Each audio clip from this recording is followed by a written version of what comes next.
Hello, everyone.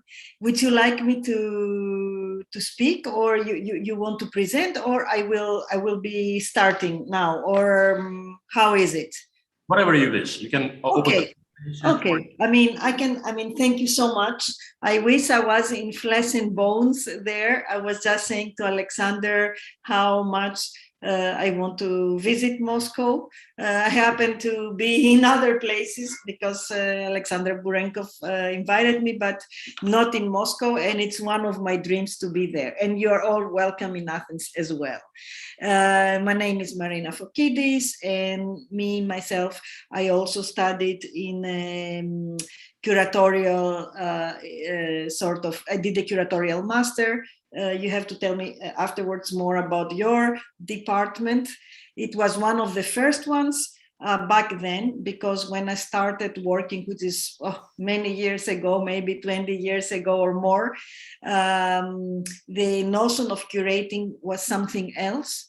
So it was mostly the custodian of the museum. So back then in London, there were two quite famous schools, Royal College of the Arts and Goldsmiths University, that was starting. We did the first class that somehow was trying to find the position of the independent curator, independent to the museum, independent to the artifacts, because imagine that our first years of studies was always about that, how the curator can be attached to concepts and not to objects, taking care of objects. That's basically the pejorative meaning of the word, that before the curator was the guardian. It was the one that opened the museum, closed the museum in some ways, mostly the archives, and somehow the one to take care of the objects. But as art diverged from objecthood, as they say, also the profession diverged from this quality, from this limited, let's say, description.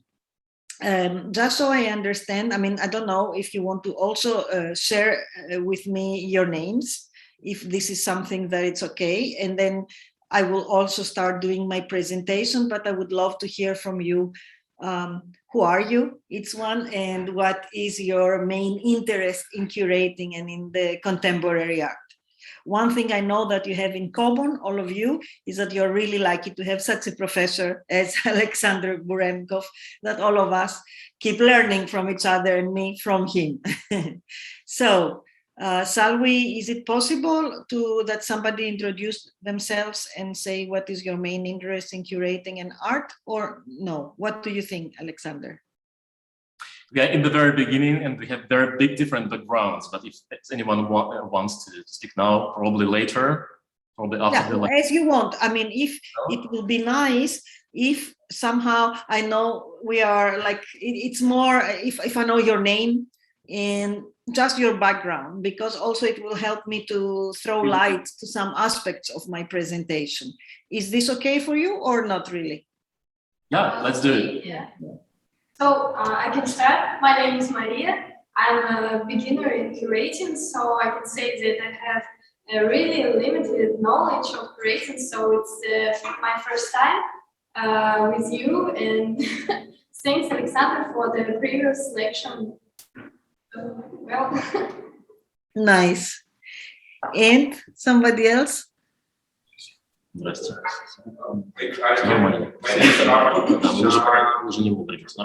I'm very interested in contemporary art. Now I'm like event manager. I'm part of the agency, so I'm organizing a lot of events, and many of them are collaboration with artists, with museum, with some government structure. So that's why I'm here. I want to learn something new. Contemporary art is very interesting for me. Mm-hmm. Somebody else? Yes. Hello, my name is Anastasia. I'm a psychologist, but for the last time I'm fond of learning of psychology in art, assessing of creativity, of medicines, and I follow this. And contemporary art is a new area for me, but I'm interested in it, so I'm ready to start the director.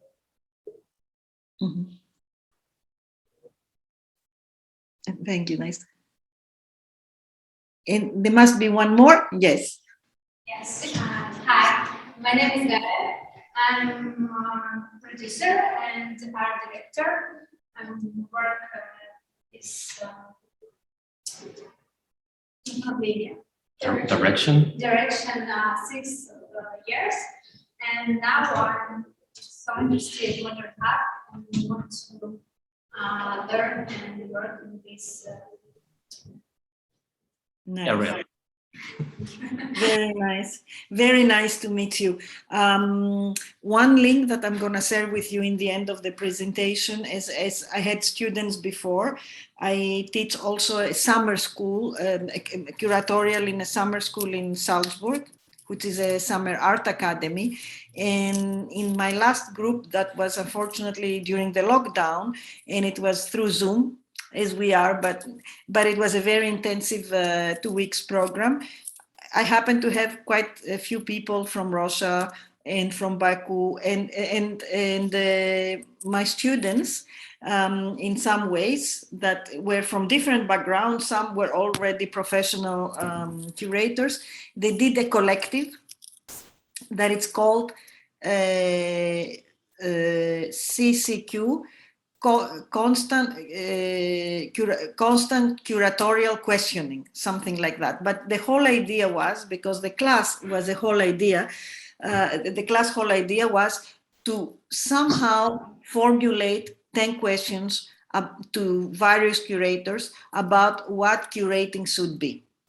The reason why I'm saying this is, as I hear that you have different backgrounds and they're all quite relevant to curating an art, I would say, because, of course, it's a great luxury to be able to have a curatorial class, but the background, as Alexander, I'm sure, would agree with me, doesn't really go in the way unless it's because it's also a kind of evocation together with the profession.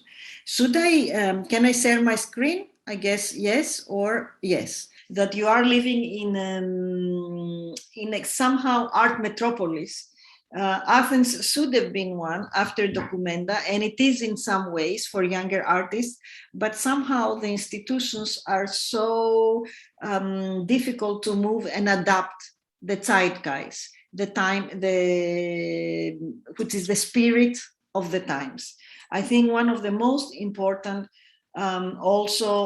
ability that the curator should cultivate is to somehow being able to adapt to this zeitgeist, which doesn't necessarily mean the trend or the mode.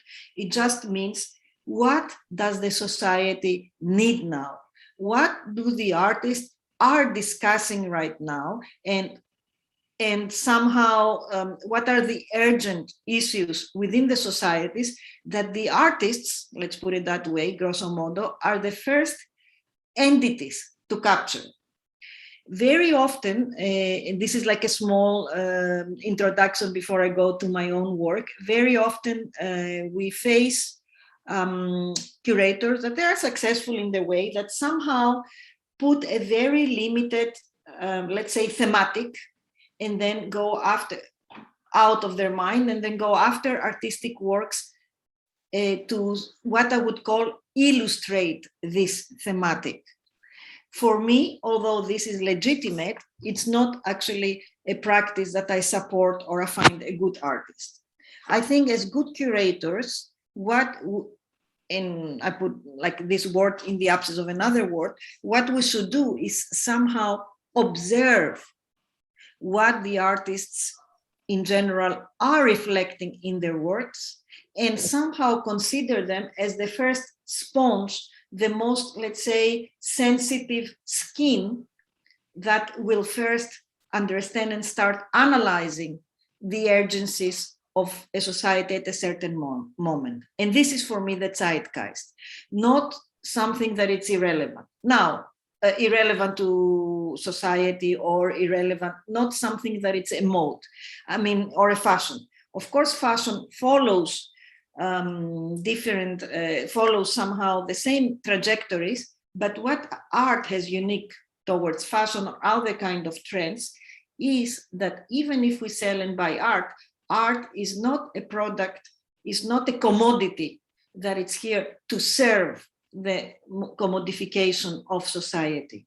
It's not a product like other products that they are bought to be, that they are created to be sold in multiples. It's a different thing, the art market, of course, and important, but the art market in general, what it does is preserves historical moments in society, preserves art history. So if artists, if a fashion designer, let's say, always have to have in their mind the sellable aspect of their work, the artists, they don't have to deal with this in an ideal world.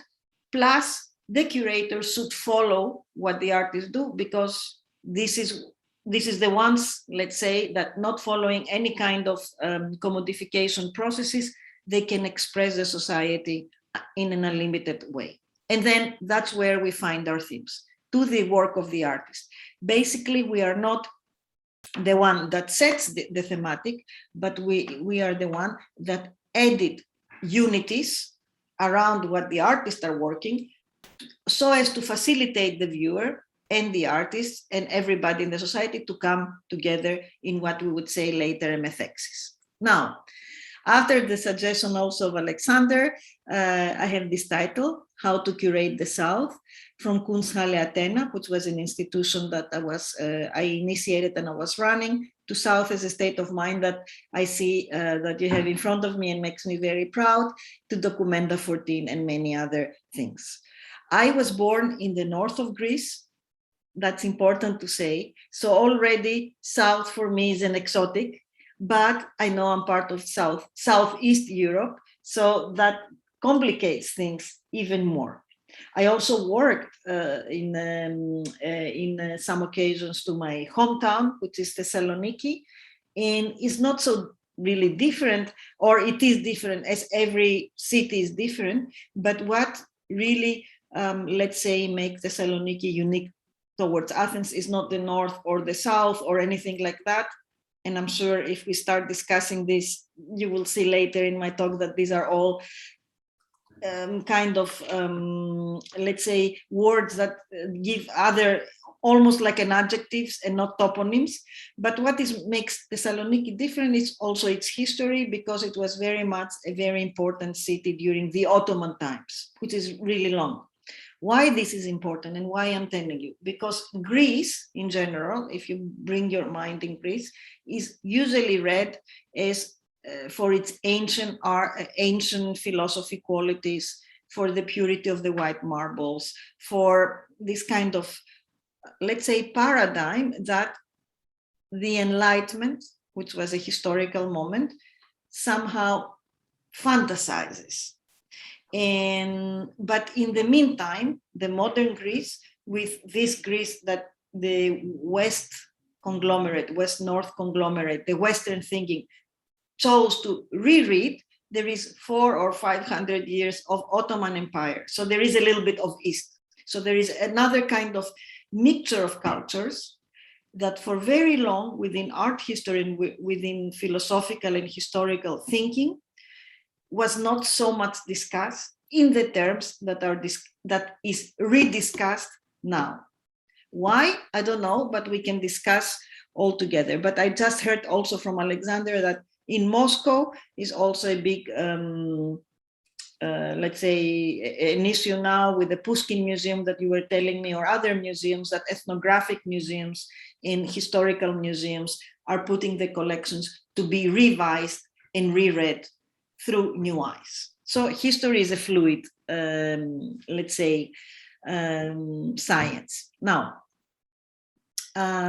South, and I don't know if you know this language, what we see in this slide, Sierra Oscar Uniform Tango Hotel. This is the, I don't know how it's called, but it's, you know, the airport language, the way that you want to spell to somebody. And it's kind of an interesting, it was a kind of an interesting to me because it ends in hotel, which is something that it doesn't have really a location, it's something more neutral. And then we will speak about methexis, which, don't worry if you don't understand the word is a Greek word, which represents for me a way of curating, and I will be explaining to you, and its entanglements. And not even half the Greeks knows why, what methexis is. Now, the reason why I have this box of a Barbie doll, the Greek Barbie doll, as it was called, which was a toy that came out in the mid-80s or early 80s. I don't identify with the Greek Barbie.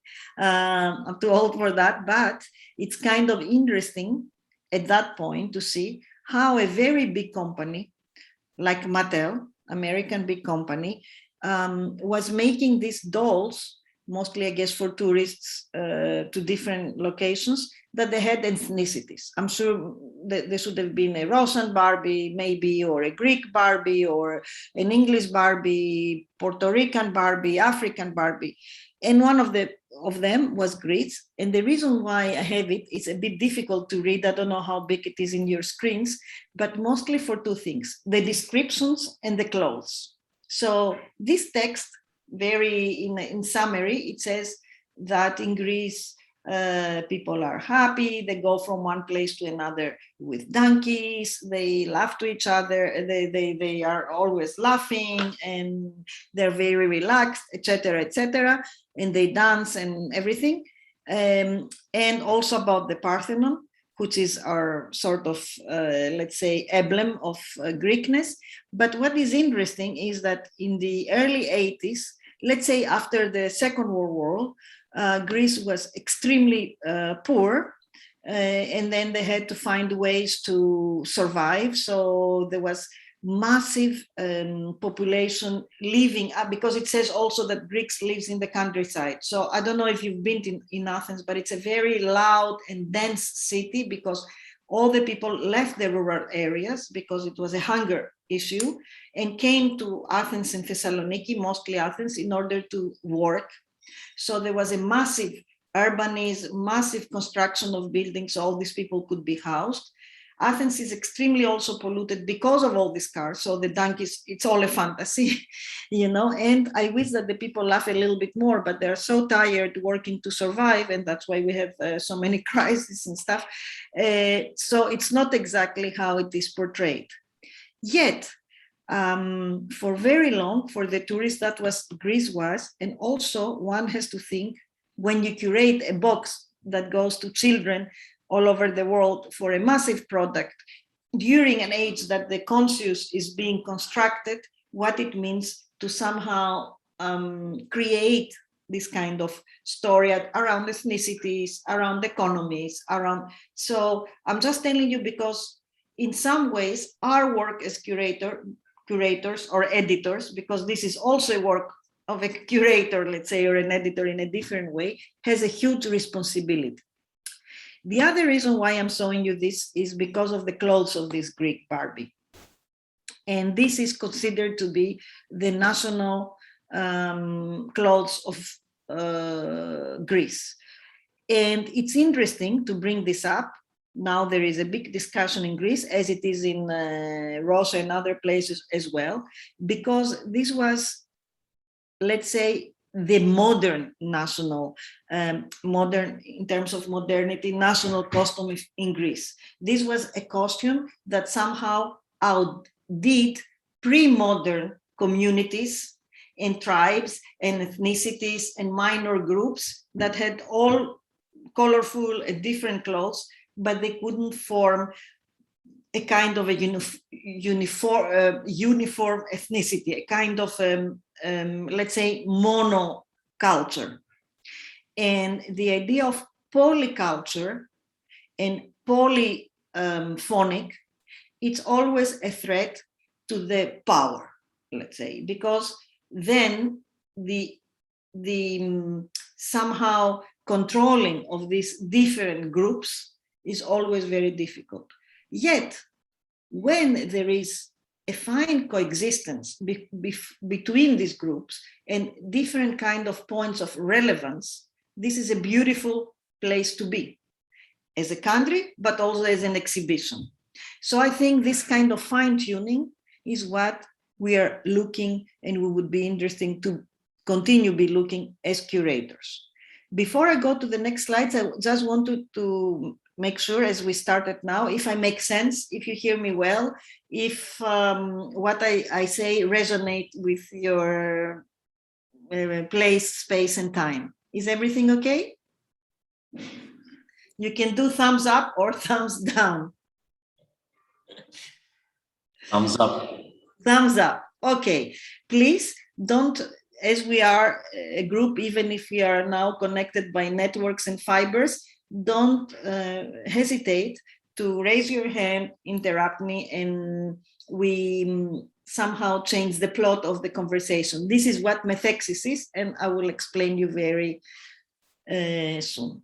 So the cloth that you see in the previous slides, it was a cloth that it was the uniform that was imagined in Greece by a Bavarian, which is German, king and his wife, because our first prime minister, let's say, called, we had the first, they were calling it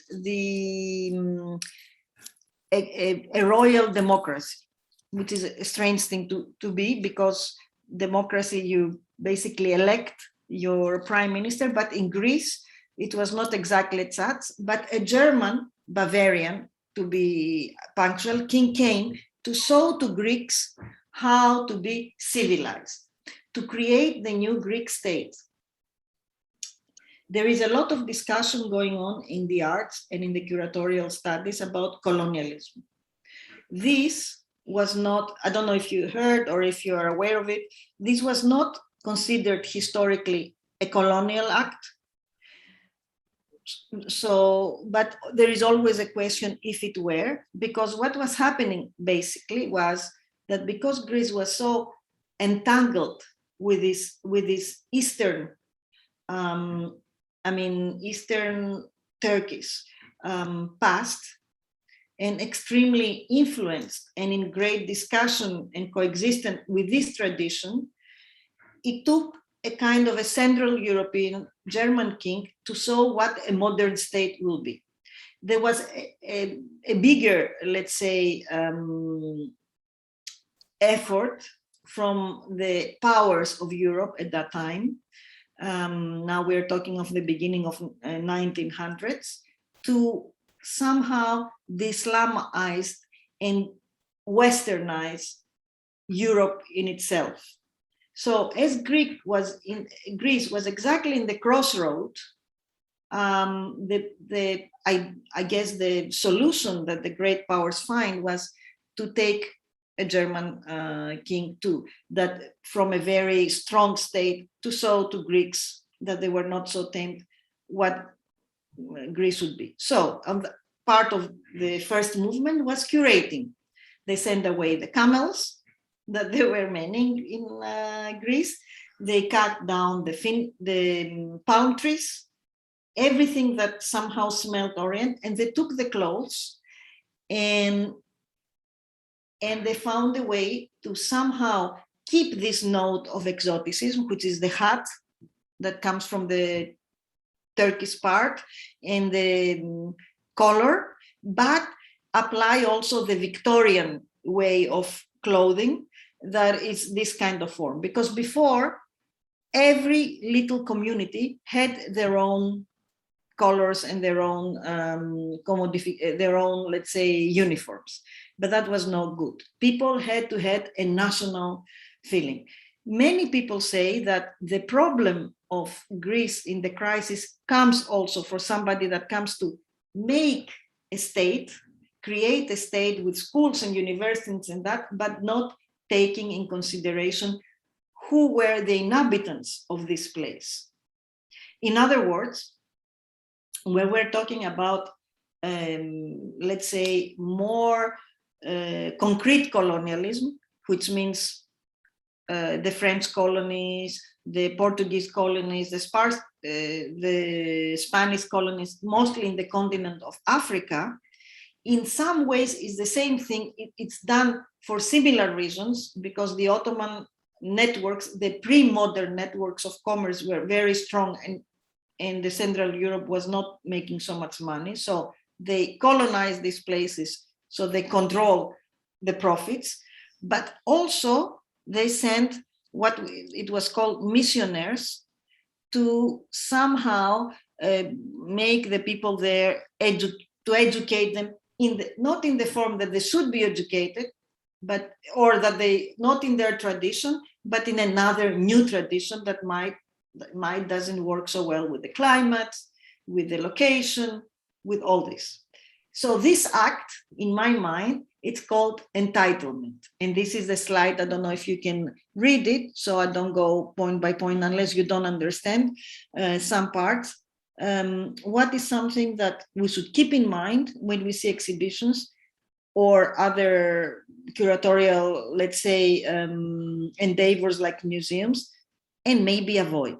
Entitlement can be also a good practice, like I'm entitled to say, I have the right also in that society as an immigrant or as not an immigrant.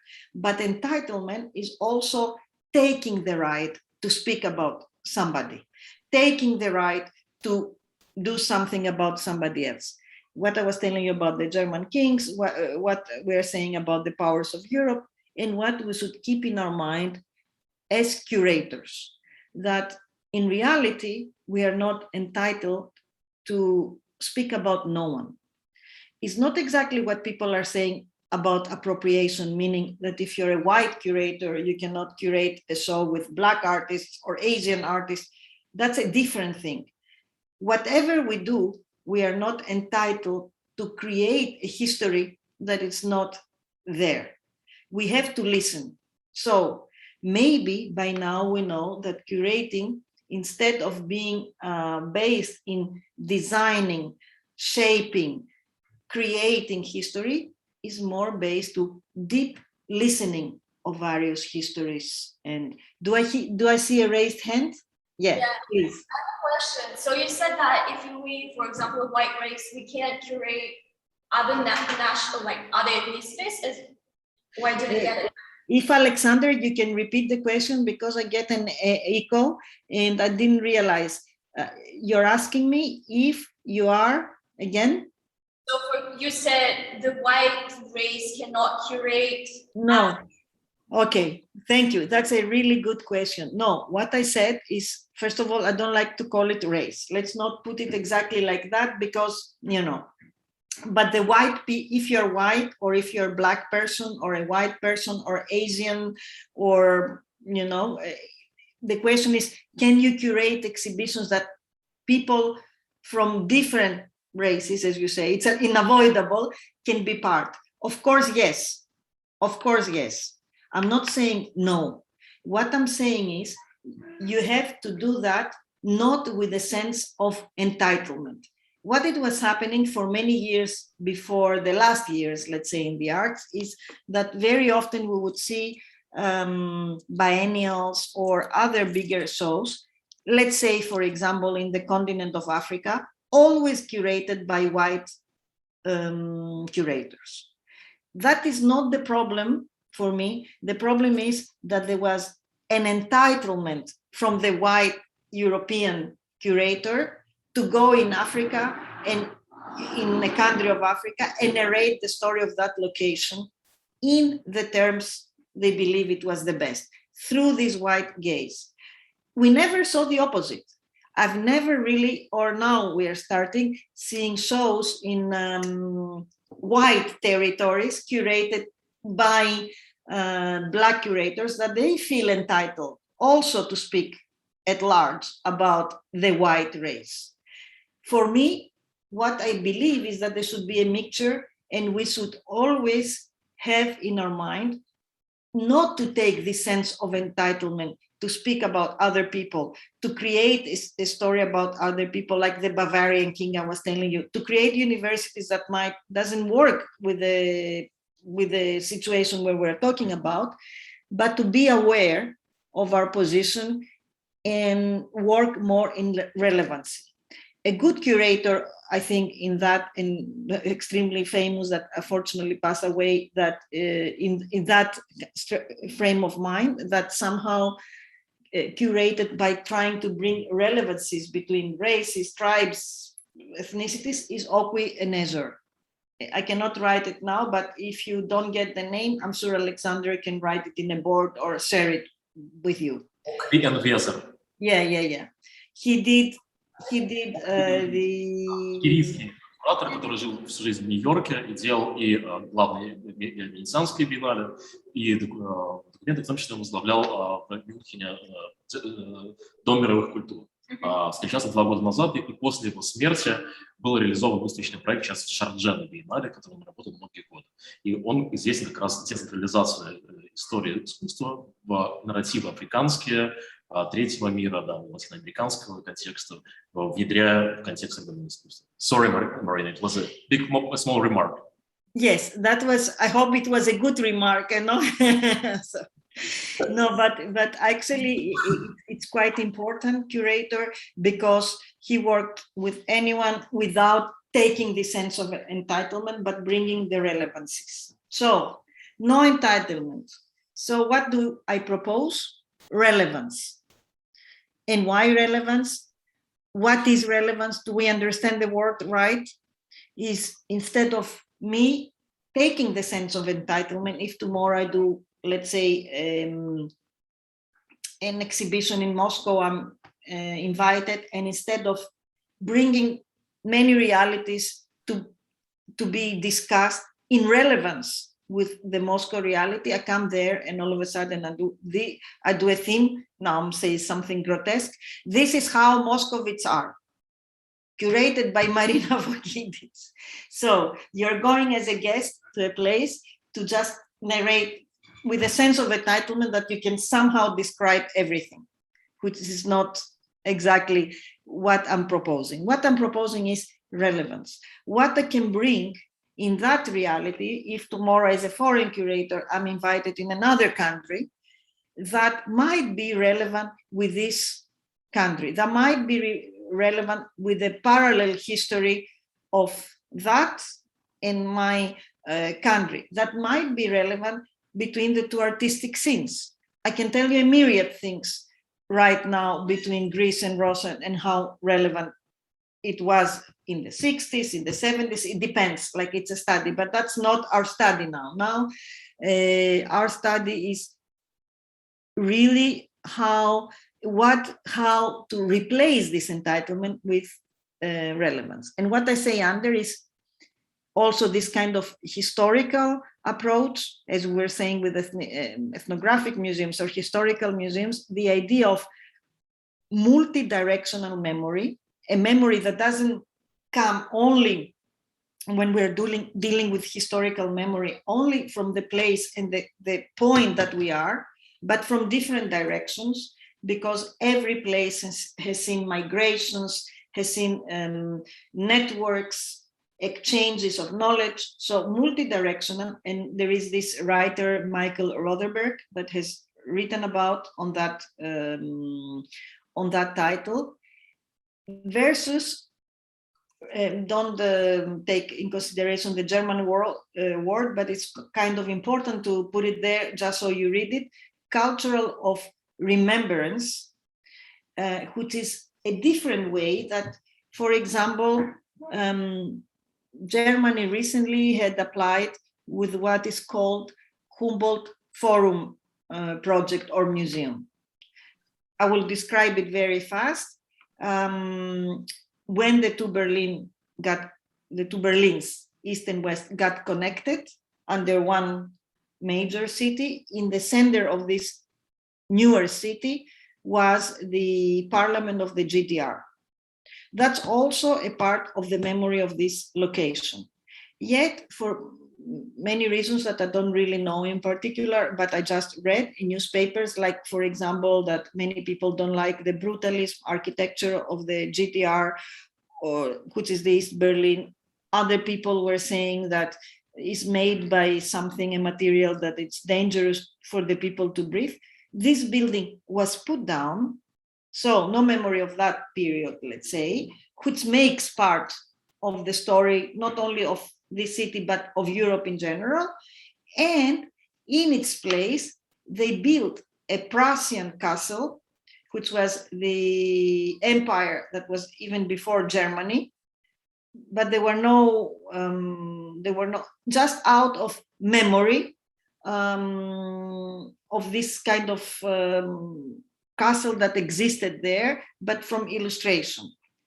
Now that's one part. So the castle, the Prussian castle, which is even pre-modern, is built in the center of Berlin, which is a modern city. But then they also decide that inside this castle, the use of this Prussian castle will be to house all the ethnographic collections that are right now in Berlin, and they are not necessarily are made by artifacts that belong to Germany. But that's a whole new other subject about the return and the reinstitution. But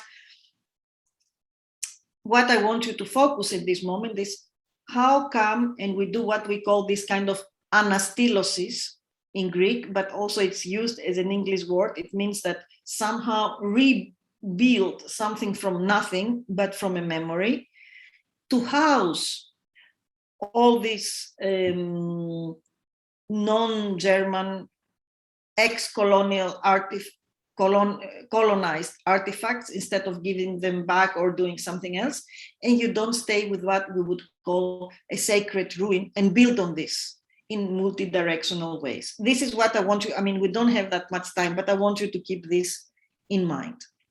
So what I've been proposing is translocality, with this all entitlement and everything, versus global fiction, meaning that we have relevancies between different localities, is the same with global fiction, but the global fiction is that one world operates exactly the same. And what we see, why I don't call it global vision and I call it global fiction, is what we have seen so far is that it's great if we are in a globalized environment. It's great if we are in a globalized world, but usually this globalization happens under the terms of the same people and not others from the same geographical, let's say, side or artistic side and not others.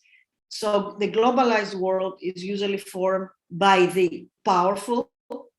Let's put it on, like, let's not specify more. So that's a global. However, the translocality as an approach is an approach that the relevancies between many localities that maybe can exclude the very powerful ones, create another kind of sub-network that might be very important. In the same ideas, just putting words like that, empathy versus exoticism. Empathy comes from relevance. If I sit down and tell you my story and you tell me your story at that period of time or the other period of time, or if we share our movements, what was happening in the 60s in Russia and what was happening in Greece and what was happening in Germany, if we try to make a show about 60s. And even so, we were in a very different historical situations, yet there was a kind of a relevancy in the struggle. Can you hear me? Because I got a message that my internet is unstable. Is it okay? Can you still hear me? Yeah, the connection is very stable. Okay, I just got this message. So, so that creates a certain kind of empathy, a certain kind of empathetic exchange between us. And this is much better as a position than exoticism. And what it will be exoticism? It will be the idea of entitlement, going in a place that, of course, we cannot avoid that as tourists, that looks bizarre, exotic, different, but then take this kind of material that I found as a first time comer and develop them in a historical chapter of an exhibition. For example, often we see, now I'll take some positions, you don't always have to agree with me, but it's extremely important, the fortification of artists from the African continent and how they're spill out in Europe and they're somehow taking over different artistic scenes.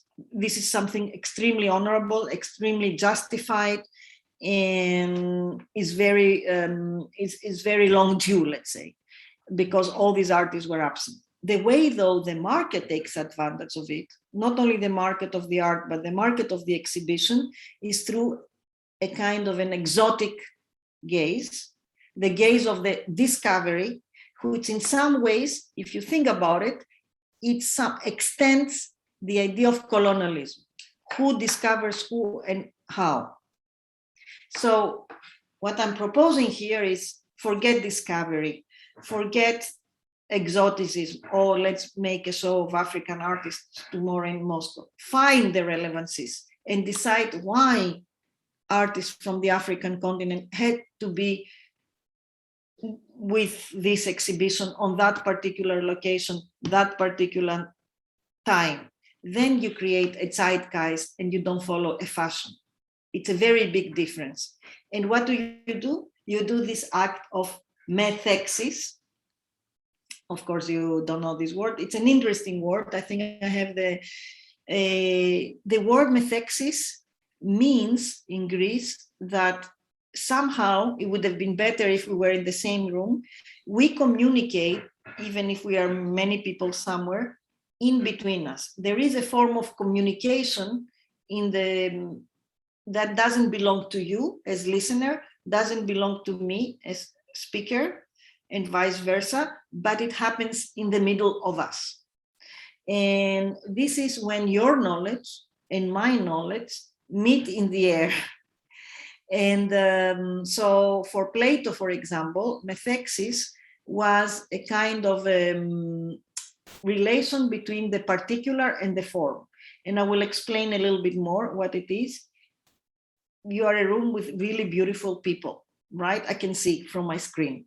But for Plato, that would mean, and if you think about it a little bit, that the form of beauty exists already. So you're not somehow different than others that you're beautiful, but you are particulars of this beauty that pre-exist within the world. In that way, that is another form of globalization, much more esoteric and much more philosophical, that makes us also feel less entitled to forms of power, to forms of beauty, to nationalities, to forms of other forms that we can think of. It's a little bit difficult to think, but if you give it some try later at home, whatever, you might understand it's like somehow taking the power out of the ego and putting it to the universe. We are just some particulars that incarnate these forms. That also comes because in ancient Greece, and I'm not usually referring to ancient Greece, but this is a beautiful, I think, way of understanding art. People believed that the artists and all the writers, even the curators, if they existed, they don't have a particular talent or a particular capacity. They are just very good agents from what the muses wanted to say to the people, to the masses of the people. So an artist would go in a hill very near where I live, which was called the Hill of Muses, would sit down in a rock and wait until the muse speak to him or her. And so they can then take this kind of message and make it into art. This was the form, this was how the people somehow describe inspiration, which is also beautiful because it's a kind of act that needs reflection. You sit down in a rock overlooking the city and thinking what is that needs to be done. Now, methexis was also a form in the ancient theater that was quite interesting and important, and that's also what I would love to somehow include and adopt for contemporary art exhibitions and even for exhibitions of our days, where as the ancient Greek theater was a theater that it was a form of applying politics. For example, when it was theater, it was art, but also it was ways to speak about the problems of society, about new laws, about if there is need for war, and situations like that. So, and usually the people were represented in the ancient Greek tragedies and theater by something that was called the chorus. So there were the actors, and then behind was the chorus, which was anonymous citizens that they would answer to the gods or to the kings of what they thought that the people would answer. However, the audience, if they didn't agree with this, they could stop the theater, scream from their place, it was legitimate, and change the plot, say their opinion. Why I'm liking this word and I'm bringing it up? Because I think when we curate an exhibition and whatever we do, we should somehow not feel entitled, think of the relevancies, feel empathetic with the artists and with our audiences. In a way, we are all the same thing. Even if we are the curator, we are also the audience, you know, and the artist can be also the audience and the curator. So it's a continuum. And somehow understand that an exhibition is only complete when also the audience take part. Nothing is complete before. So allow the audience form their opinion. Doesn't mean that they will speak or they will take literally the works from the wall, but give them room. Don't take a sense of entitlement to show everything to your audience, because it's your audience that will somehow complete your project. Is it okay up to now? Okay, wait. And now we go to, and before, I mean, I'm closing with this generalization, and I will show you a bit of my works. Do I have any questions up to here? Something you didn't understand, something you want to comment on? I guess no. All is clear. It was clear. I hope it's also productive.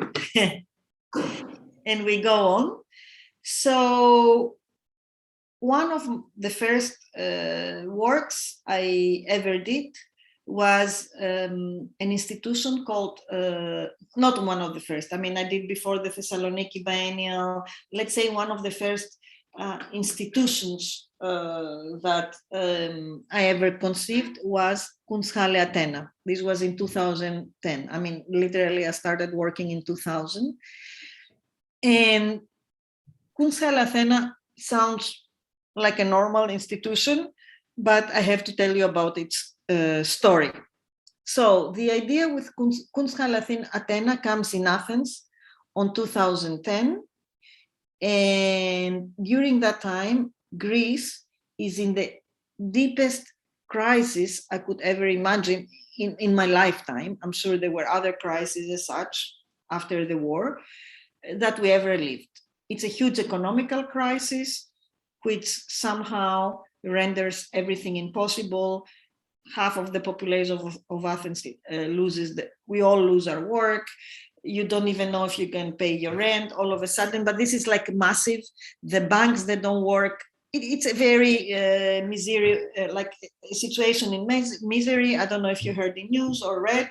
And at the same time, there is a huge rivalry that arouses between Germany and Greece, because as Greece is let's say, the black sheep of Europe at that moment, that's how it's projected, and also the fragile link. And Germany is the strongest power economically of Europe, and the one that has to lend now in Athens or in Greece or other places that are in crisis. There is a very big rivalry. So at that moment, in the very beginning, we think, okay, since we don't have any other work, let's see what Greece is lacking, and let's try to somehow find ways to work on it until work comes. Anyway, we will be home staying and we have to do other kind of jobs to survive. So let's make the ideal institution the way we want it. The second thing is that we choose a German name, because in Greece, Kunsthalle means nothing. As in English, Athena is not the proper way to say the name of the city, Athens, but it is in Greek. And let's take a German and a Greek word and put them together. exactly in the point that these two nations are fighting. So just to create a kind of a mantra that has to connect the two.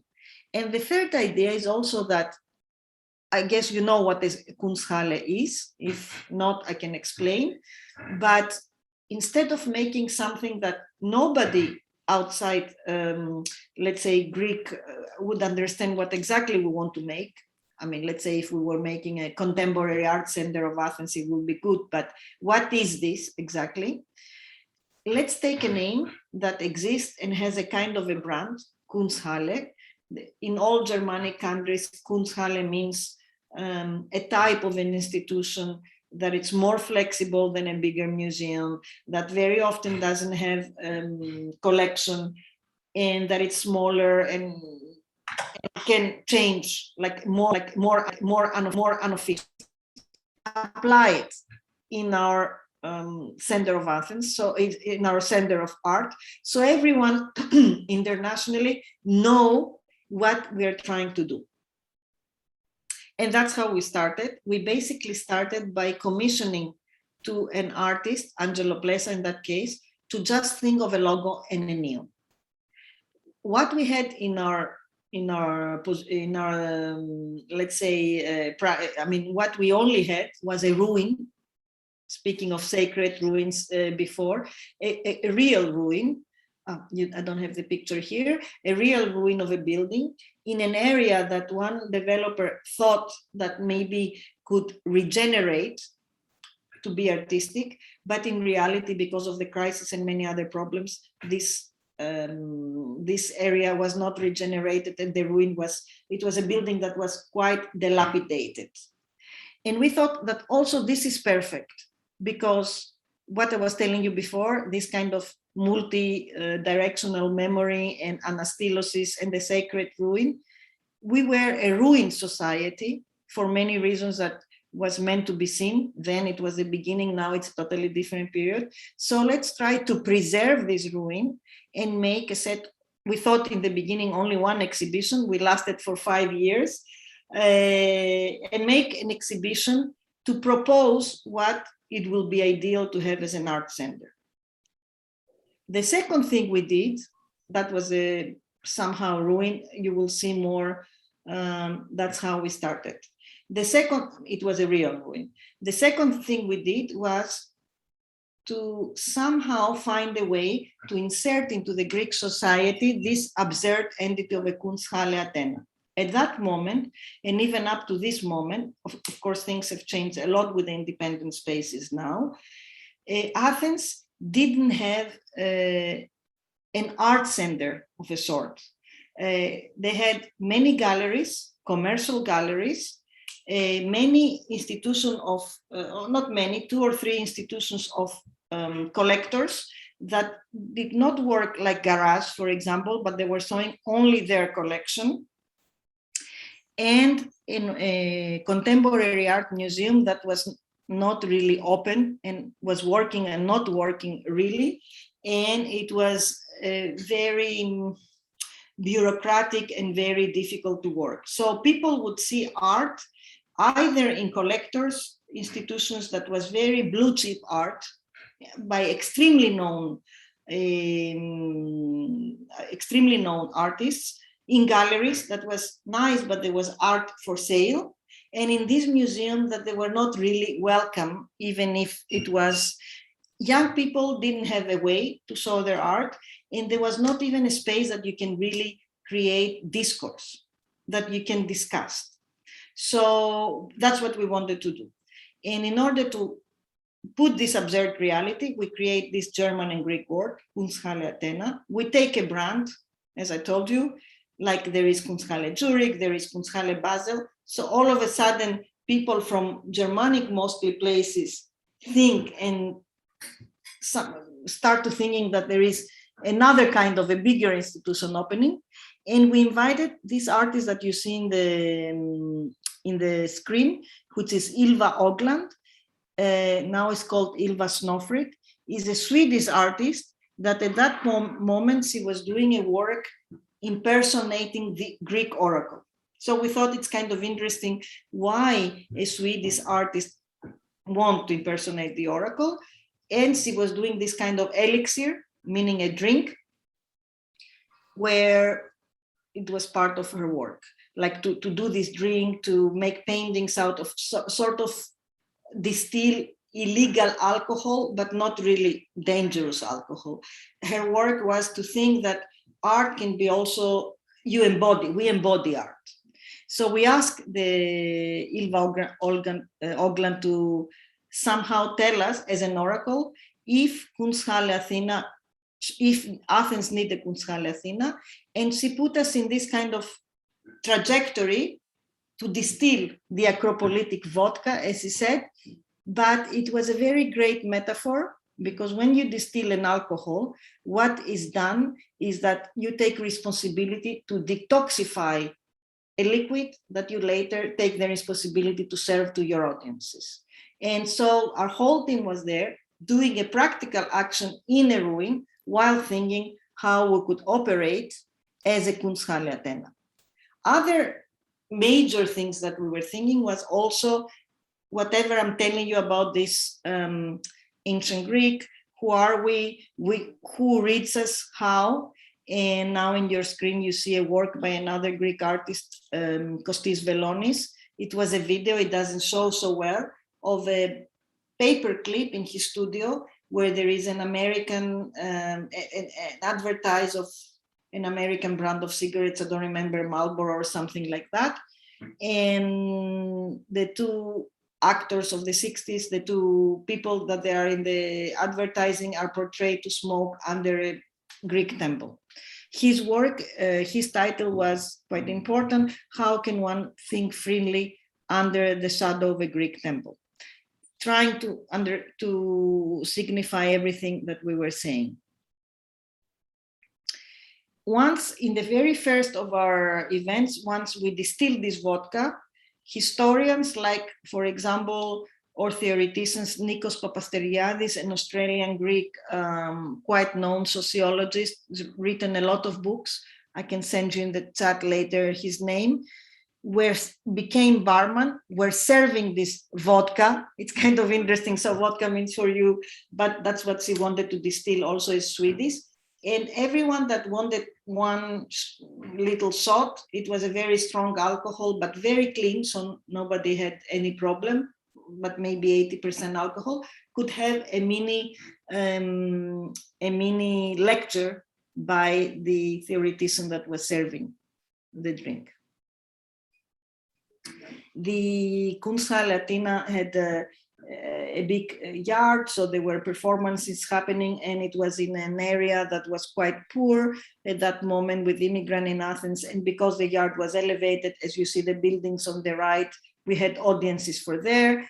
We had works, as you see the work on the left is a real work, Let's Make Lots of Money, by artist Mathieu Loret, that you buy the rights and then he gives you a kind of he donated to us a kind of guidelines, how many hours you have to see this and so on and so forth.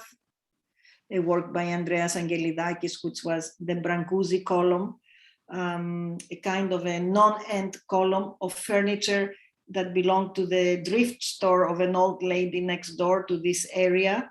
And they make a kind of an agreement that people would buy this furniture in the price that she wanted, so she can make some economy, and they will be replaced so the column stays always in the same height.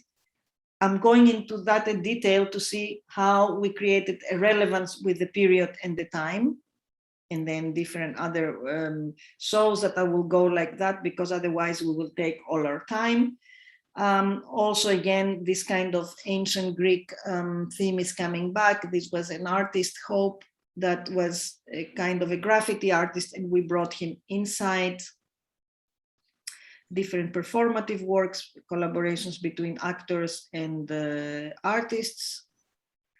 Lots of people that came. We had in 5 years in this kind of alternative place about 35,000 or 45,000 people. That's really big in Athens. And we had also a heavy program with performances. because what was happening was that in reality, we could do only 1 or 2 shows per year. The building was so dilapidated that water will come in, nobody would ensure the work. When we saw that there were so many people, we'd continue doing exhibitions. So every summer in this open yard, we had 3 events per week. This is how the yard was over the period of 4 months. So there was a huge program on that part. We tried to, while always preserving the ruin. Now, Kunsthalle Athena became quite important for the city and somehow internationally. And I keep thinking, why? Why are this little space?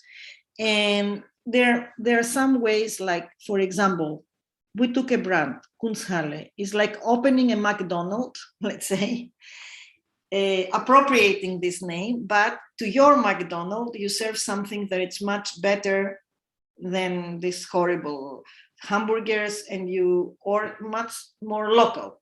You serve Greek kebab. So immediately people that they would arrive to the city knew and were looking for this Kunsthalle. Very many times they had a kind of a shock because they didn't expect to see this ruin, but then this became very interesting to them because we were building exhibitions in dialogue with this ruin. So that's the second class. We take the sacred ruin, it means something for the economy at that moment, it means something for Greece, and we built a program for this. Third, we decided to somehow promote Greek artists that they were not so known at that time. And so people that they come for vacations, usually in Athens, they have also something new to discover, not to discover artists as colonizers, but to see something that they don't already know. And also we create a kind of a meeting point for the youth and for the people, let's say the younger intellectual of this city, which is a big city. For example, we noticed before opening the Kunsthalle that because of the lack of a space like that, people would go to bars, little bars, drinking bars, and the most interesting conversations will be happening there. And we wanted to somehow bring these people, but not opening one more bar. For this reason, also we started with this alcohol that you saw, and our very first exhibition was called The Bar. It was not a bar, but we brought into the dialogue all this debate that I'm telling you. In general, what I think, there are many also critical points, like, for example, how to sustain economically a ruin like that, how to sustain economically ourselves. And there we took a decision, instead of taking little money from here or there or from the country, mostly from the state, to absolutely not take anything and be free to do exactly what we wanted to say while working in other positions. But this is a self-criticism or to our team that really you cannot sustain situations like that more than 5 years. But this became out of our hand. It brought so many people. So now people somehow want Kunsthalle Athena back without understanding that there was not a state support to this. So let's say we failed educating the state or the city that's what was our dream, but that we didn't manage. But what we really managed is to build a reputation for Athens, for younger artists, for older artists, for the city, for the energy of the city, for the intellectuals of the city, and a meeting point. So lots of culture was not only presented there, but also produced from there. And that was the story of Kunsthalle Athena. Brief, always brief, because how much time more we have so I can organize better my talk, Alexander? It's up to you, but I hear myself. Marina, but I have a question regarding your programming within this Kunsthalle, because I remember the area Keramikos where actually the Kunsthalle was located back then. It was very complicated district in a way, because it's full of like migrant societies and communities, and also full of almost like junkies or prostitutes around and so on. So it wasn't very easy context to build such an institution. And I want to ask you probably to discover briefly your like engagement with local community, how you brought this network and how you work with local like residents. Did you have any specific programming or strategy how to involve them intercultural programming of your space? Can you like speculate on it a bit? Yes, thank you. Wonderful question. So, as you describe, I'm trying to find some, if I have any picture of this. I mean, this is what you saw like the most. So as you described, it was an extremely difficult area, an area full of junkies, which still is, full of prostitution home, which still is, and at that time much more precarious and dangerous than what is now, because now Athens has been somehow regenerating, and full of immigrants. What we decided when we first arrived was, of course, to become friends with our neighbors, except I would say the prostitution home so much, because in Greece, unfortunately, these prostitution homes are not like individual sex workers, but it's like, I wouldn't call it slavery, but very, very close to that. They belong to few people. There is a lot of kind of exploitation of women and so on and so forth. We thought when we were arriving, it was a very big thought how we will go there, but we thought that by being there and creating a big fuss, maybe we would throw light to this extremely problematic, more than anything, situation with the prostitution industry. That was our hope, and one of the things that we really wanted to do it, and it happened, and I'll tell you how. First of all, we helped individuals. Like, for example, as I don't know if you understood this work, but this work really kept in life the shop that was really close to us, of an older lady that didn't have any other means to survive, has stopped, of course, selling her work, and by bringing them inside and completely replacing them and giving them a kind of a different kind of vitrine and platform, she really kept on going for 5 years until she found her pension. Second, what we did, which was also extremely difficult, was to somehow collaborate and work with immigrants. Later, we had much more immigrants. And that was really difficult because they didn't have legal papers. So part of our decision to not somehow work as a proper institution with the state, like get money, be under, I mean, we never offered a big production money, but a little bit that will change our situation, was to be free in order to somehow being able to employ a lot of people that they were in this, just arriving in this precarious position of not having any other means of work. Because at that time also, there were a lot of immigrants from the North Africa that they were speaking French.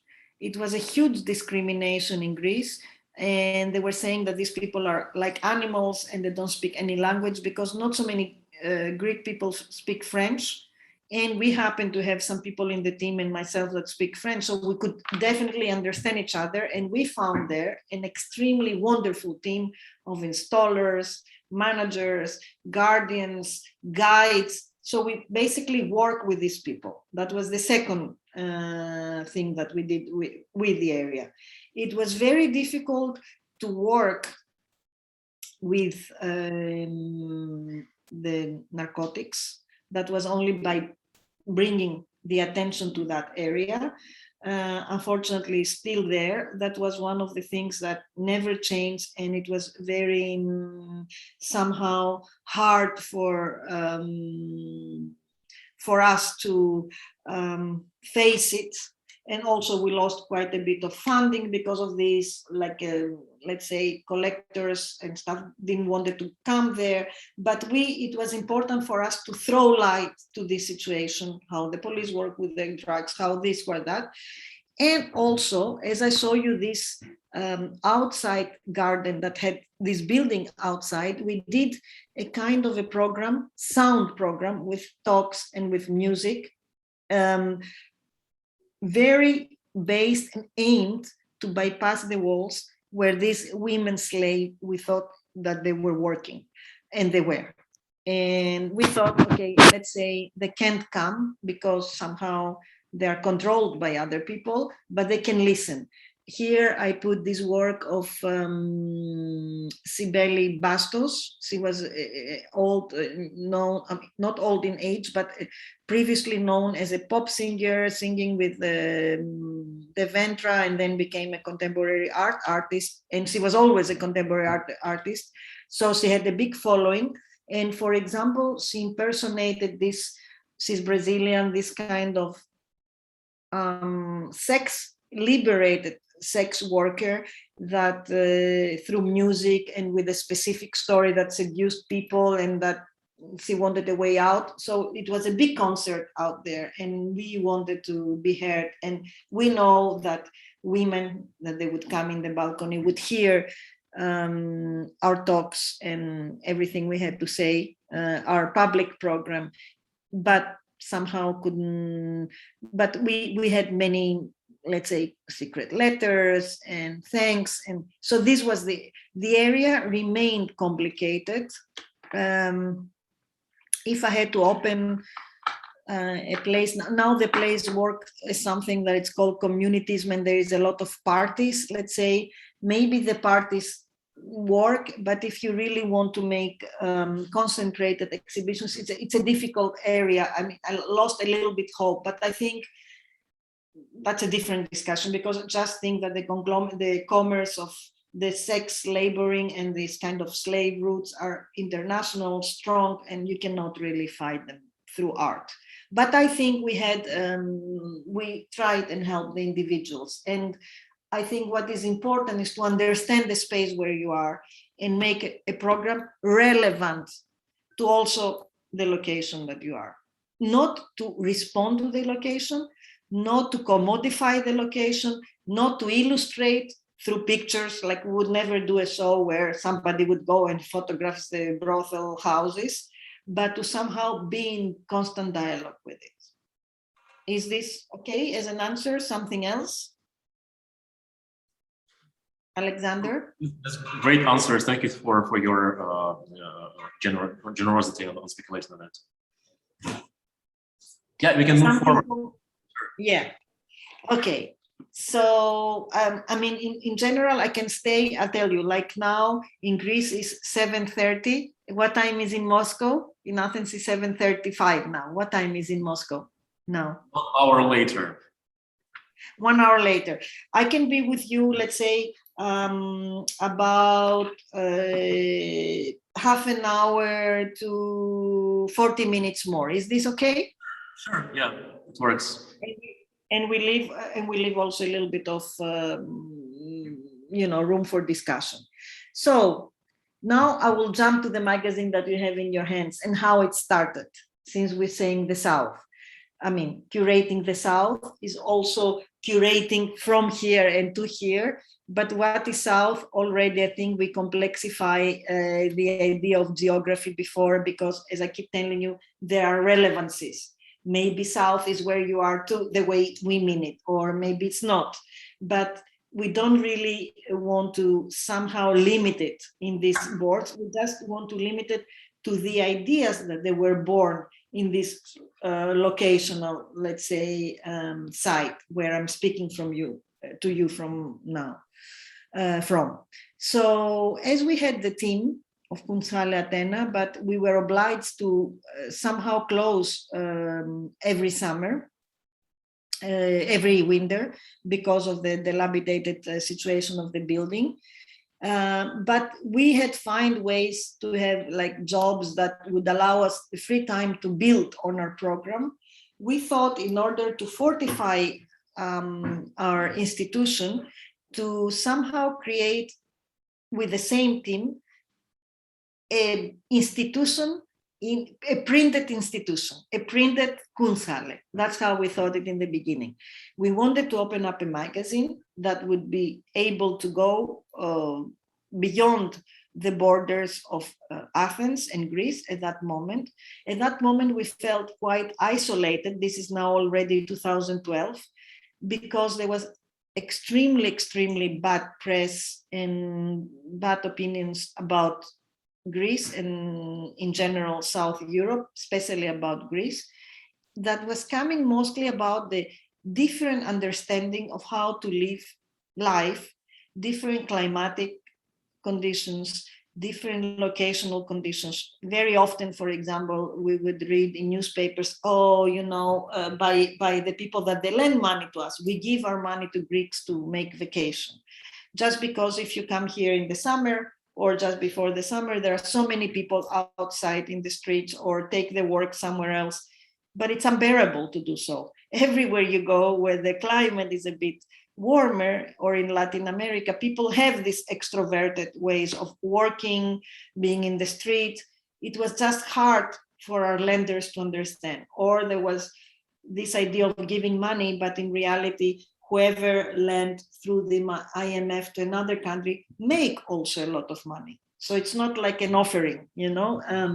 So a country make money by lending to another country money, but yet it's a very big stigma to be the thief and the black sheep of a continent. So because everybody likes to throw all the problems in that bucket. So when we were thinking of doing a magazine, we thought that that will be a way to continue being in a kind of a dialogue with our audiences, not only the local audiences, but let's keep the same kind of mind of relevancy and the way we somehow worked and enlarged and enriched the concept of a ruin. Let's work on this concept of South. Why South now?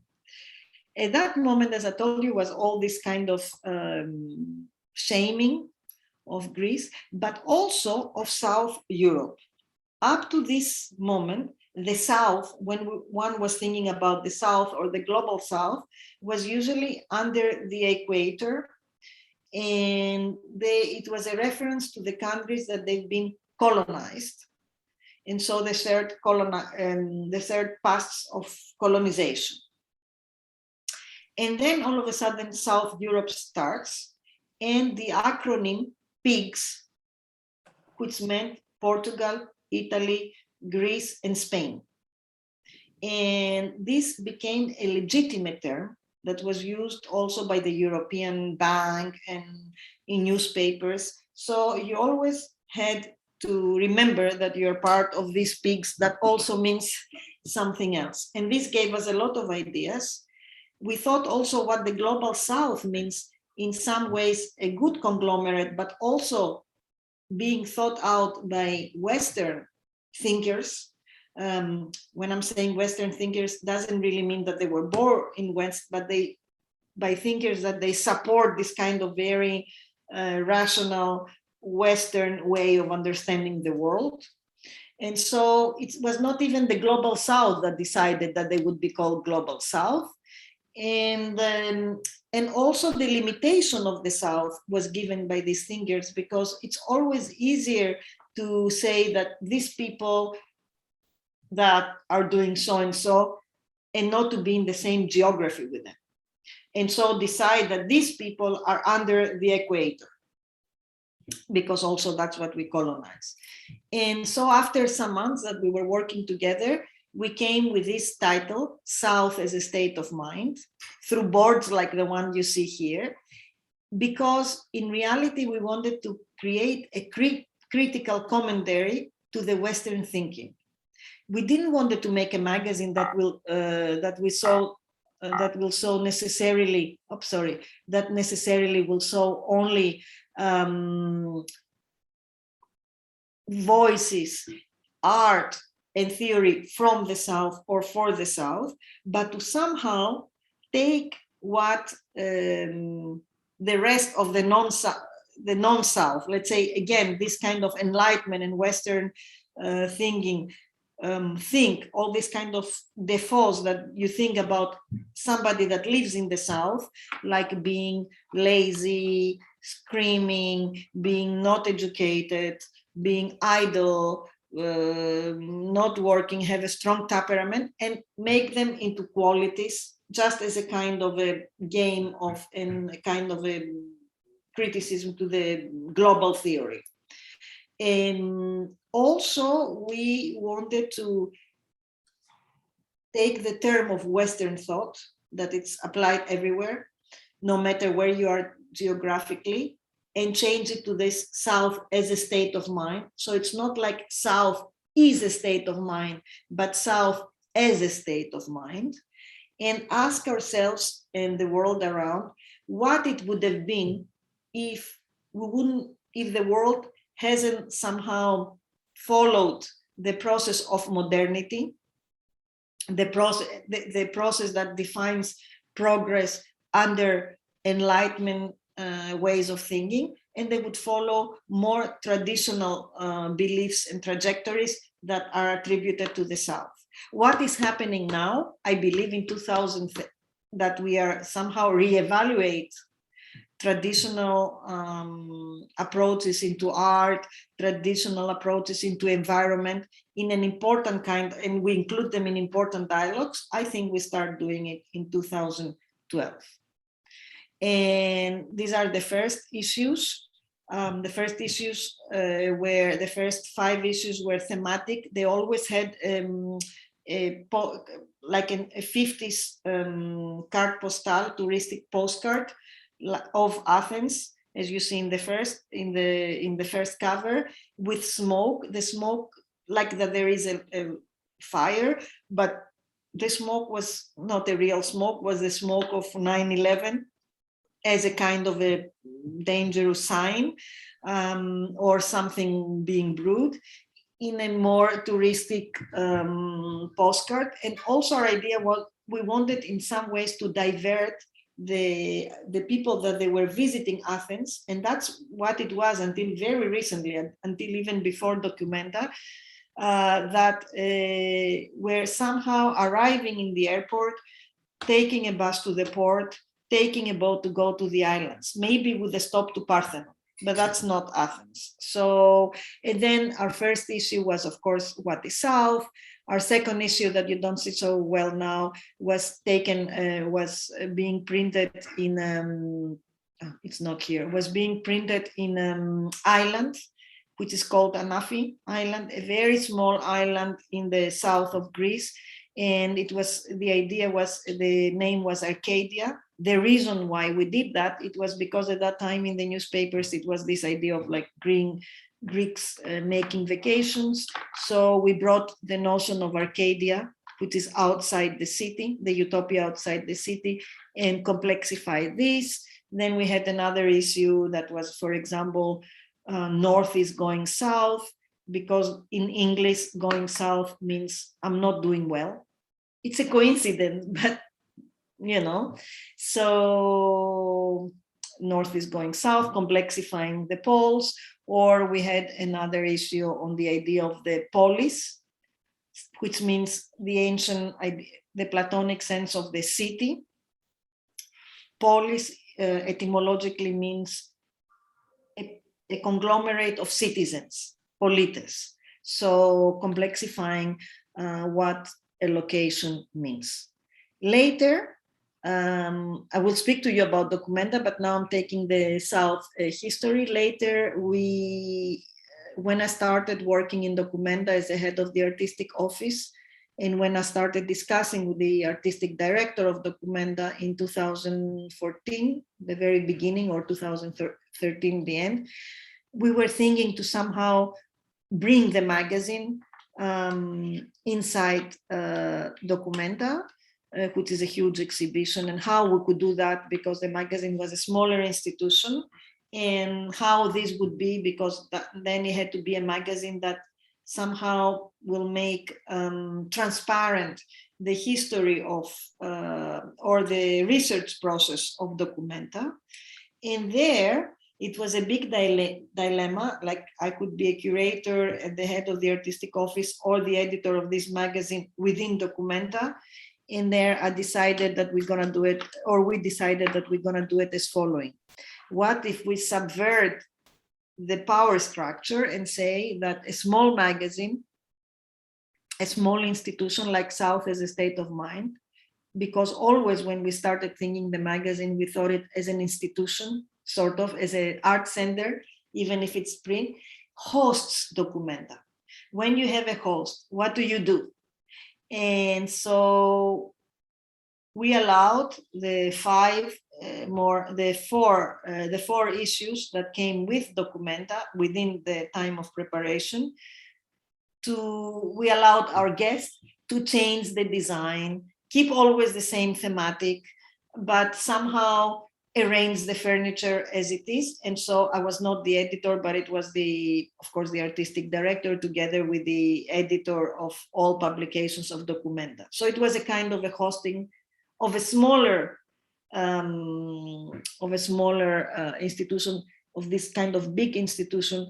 And that was part of the whole idea of Documenta as well. Now, of course, there was a difference. All of a sudden, South, if you see now the two issues that you have, because you have maybe also after that had much more money.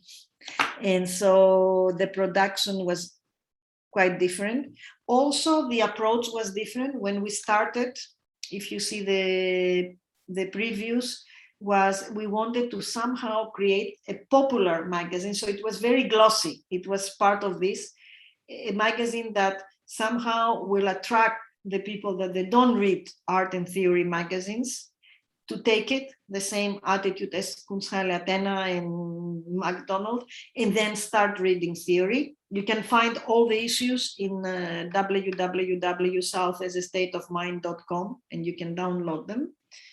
And now it became much more theoretical.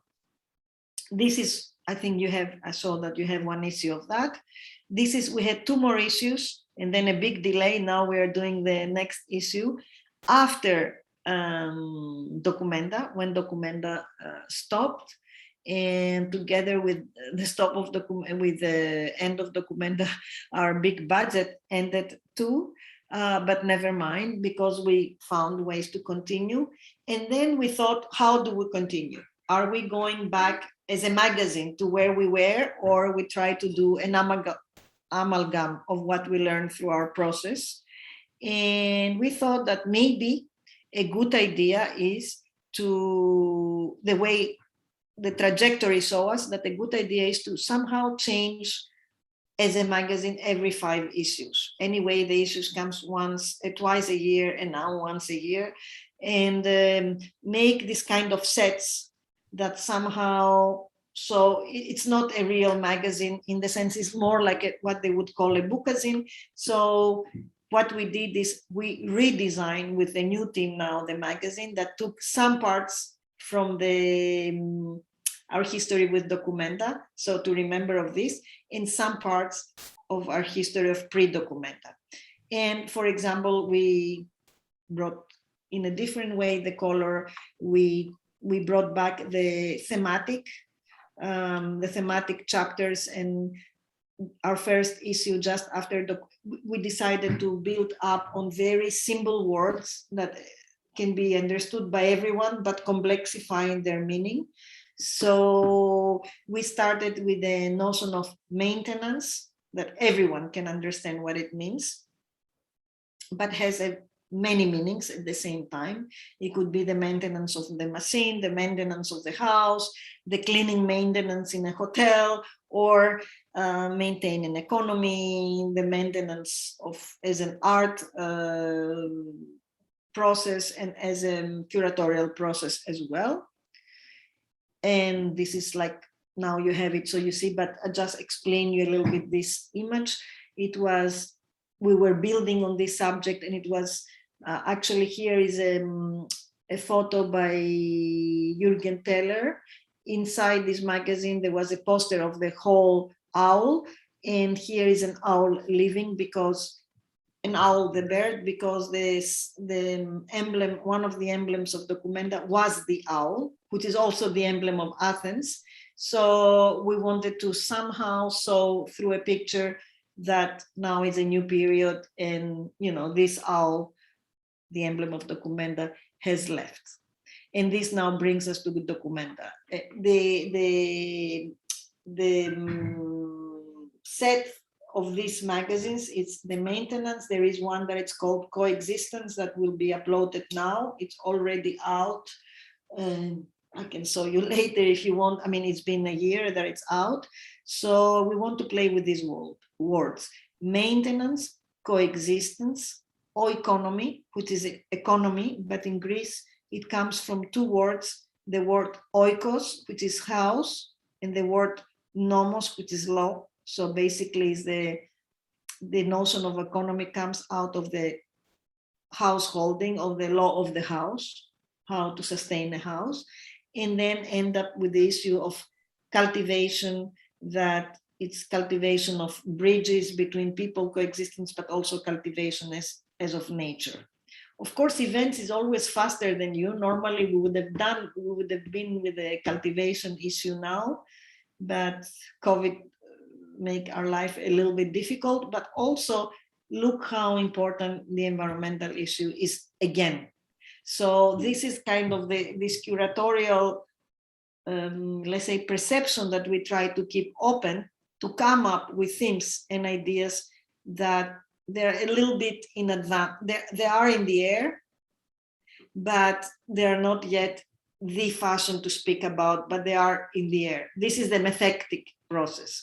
This is how this inspiration comes, is when you feel a particular of forms of and ideas that they are circulating yourself and your team, and really deep listening to the world, but also to deep listening of the artists.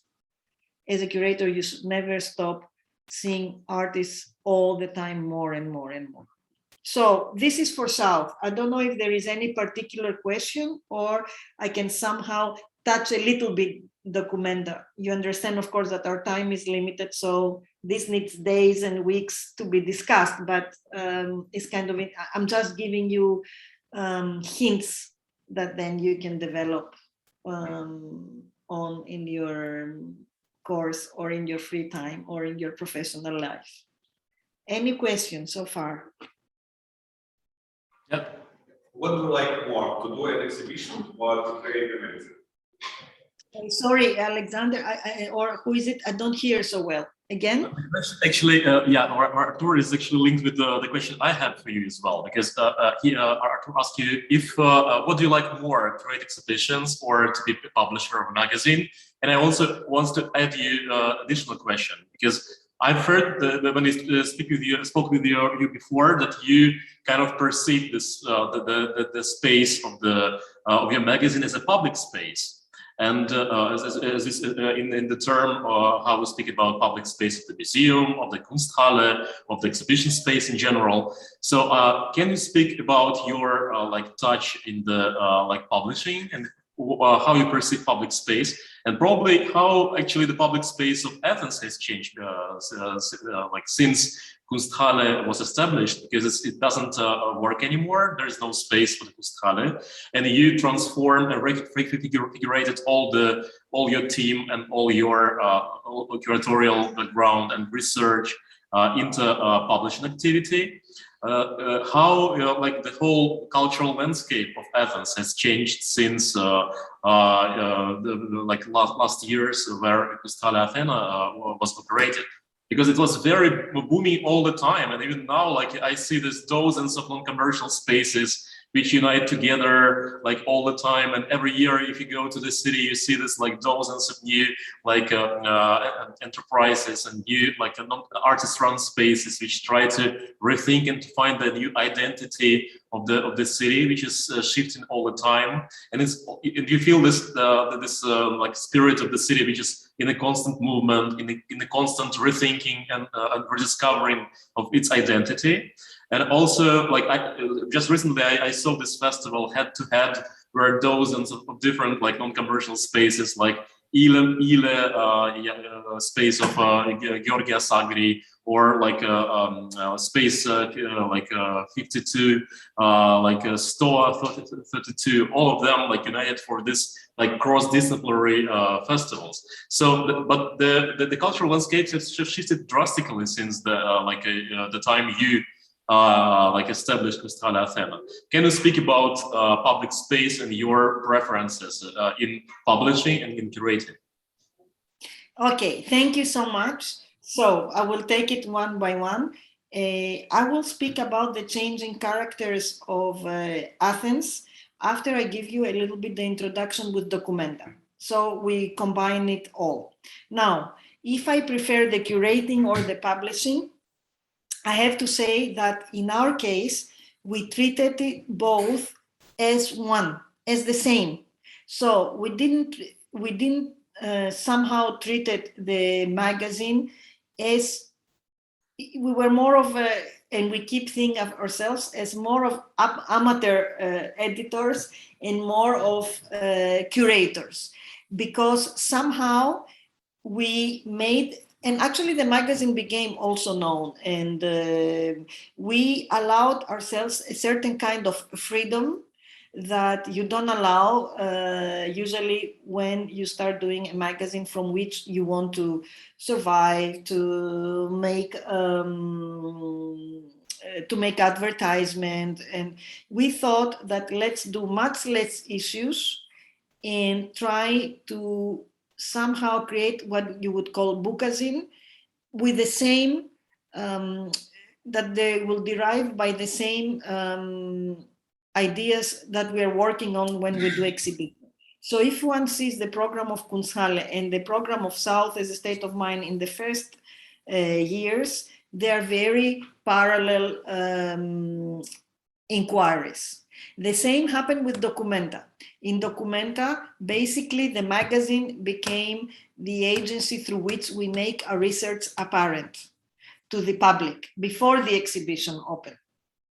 So the same things I gave this kind of tactic, the same things that we were reading, because as a curator, you read a lot, you buy books, you exchange ideas, you speak with the artists, they give you other references. Basically, we did a magazine that gathers different voices, no matter how small or big, without this kind of restrictions, all texts have to be small so it can be read or not read. Gather references and put them together curatorially, the way we also see them, and make them public. So I don't really know how to differentiate between the two.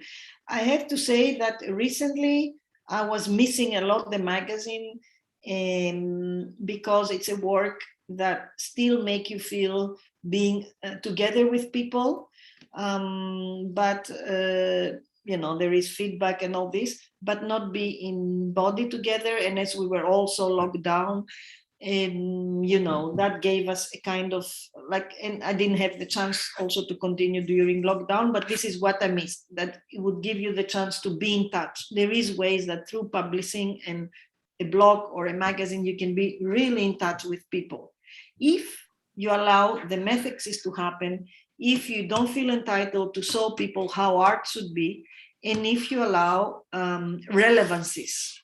So your magazine, your exhibition, your endeavor has to speak and represent other voice, has to speak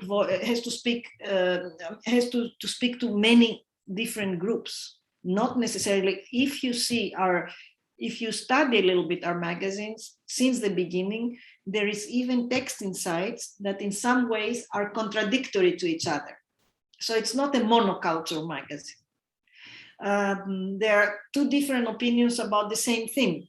So it's a dialogue. It's a dialogue, more dialogic magazine. So I don't really know how I prefer. I don't like the fancy of openings and very social events always, but this comes a little bit with age. So maybe I have a tendency now to more, let's say, to concentrate more in something, in exhibition. So maybe the publishing suits me well, but it doesn't matter. Like, let's say if I would do now a new Kunsthalle, maybe I would try to find a way that I think is now missing, because after the opening of the COVID, everybody wants to gather together, to find a way of curating sets of exhibitions that people won't visit in bulk, and that they would have, it will require the active attention.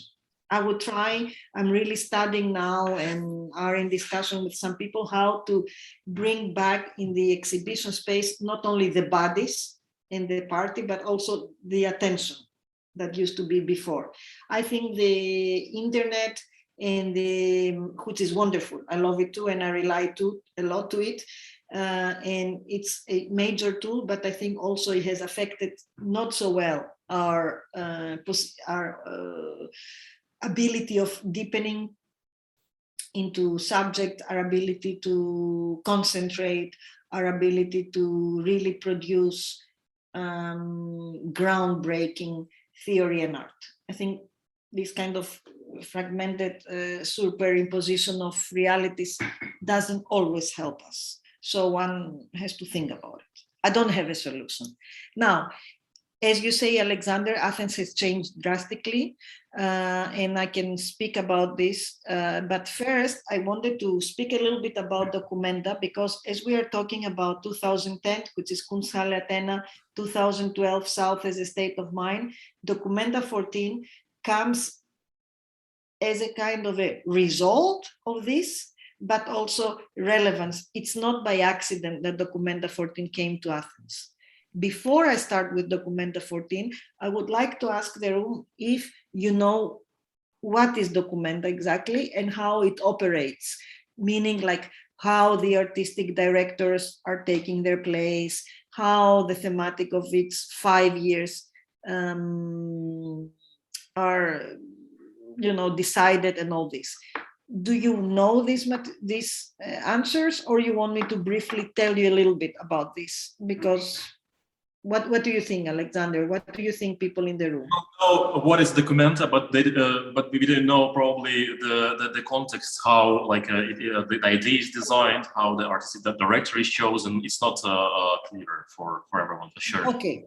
So we all know what Documenta is, like an exhibition that started in 1955, repeats itself every 5 years, and has arrived to the point of being one of the most important exhibition of contemporary art that brings about 1.5 to 2 million visitors in each edition, the show.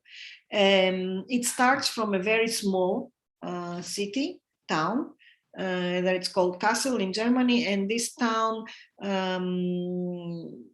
when there is no Documenta, so imagine a town that has about 80 or 90,000 people, that every 5 years is inhabited by 1.5 million. It's important to tell you the numbers because you live in a big city and you understand what this means. And I live in a sort of not as big as Moscow city. And, for Greece, of course, 1.5 million is a lot as visitors, but also we live in a 5 million city. So very easily events like that can be, not in the art, but for Kassel, the event is bigger than the city. Let's put it that way. So what is another important thing is, because we were speaking about private initiatives, independent initiatives, Documenta started as a private initiative. It started the same way Kunsthalle or another independent or South as a State of Mind or in another independent entity started. It was after the war where Kassel was completely bombarded. No building was standing there. And also contemporary modern art back then was completely disappearing, because during the Nazi times it was not really allowed. I mean, there was lots of censorship. So one man with his friends thought that maybe we should do something, and came up with this idea of a show that can repeat itself every 5 years. They came also with some other, because other people come with ideas like that, why this was more successful or not.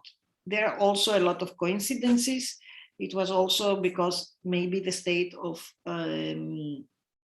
Germany was ready to accept it and support it, but also it was because they came up with this idea of opponents, which means that a jury every 5 years, a jury that is made of intellectuals and museum directors, and now mainly museum directors and curators, every 5 years sit together, propose people from all over the world, and select the artistic director after a specific proposal that the artistic director is doing, that is comprised of 30 pages. So the selection is not done by fashion or by knowing this or not knowing this, but through the work of people. And also the other thing that they put in their, let's say, mission of this institution when they started is that whoever is the board of the institution should not have any saying to the thematic of its edition every 5 years. That should be completely different to each other. So every time the documenta starts from zero. There are archives, they are very important, the archives, but somehow they take this so seriously that they even sell get rid of the computer of the previous documenta or whatever, and they rebuy new everything. So whoever starts this documenta feels that there is a new thematic, a new sort of a white page to start with. This worked a bit in the beginning to fortify the organization, to really bring wonderful people in and somehow give different ideas and speculations on the zeitgeist. But if one sees later, one documenta is somehow in dialogue with the previous and the previous. It is also a certain kind of a continuum, not always in a linear progress, but the other very important thing about the organization of documenta is this time of 5 years. It's very difficult for the team to work in something from 5 years from now, because so many things now happen in our times for 5 years, but it's a very good research period to somehow being able to make, except some exemptions, a project that is comprised of visual exhibitions that really speak and really project in these years to come and the years that passed. The artists and the curator have a lot of time in front of them, not to just produce fast, but to deepen in their ideas, to discuss it, to more and more, to feel the changes, to understand the time passing. So these 5 years, I think, is also very important. And I think what else is important is that, of course, the state decided to become partners of this. And so there is a kind of a very big support, but also it's such a small organization that the support also comes from the tickets. I mean, not necessarily, but it's a big income. That's how this organization survived in the beginning. So, and also the selection process that gives the chance to the person that will be selected to come up with a very thorough proposal that might take it or not. So for all these reasons, the exhibition is important. It's also good to remember that you can start a documenta or something like that in Moscow because it comes from a personal idea and a personal need for the city to survive. And now we're going in documenta 14. Every documenta maybe has a kind of a distinct, with a very few exceptions, distinct, let's say, starting point or a debate that not only differentiated from others, but also put a proposal down the floor of social and artistic negotiations. The one that it's going to happen next year, so much are discussing the idea of very strong interaction and collaboration also within economies and independent structures.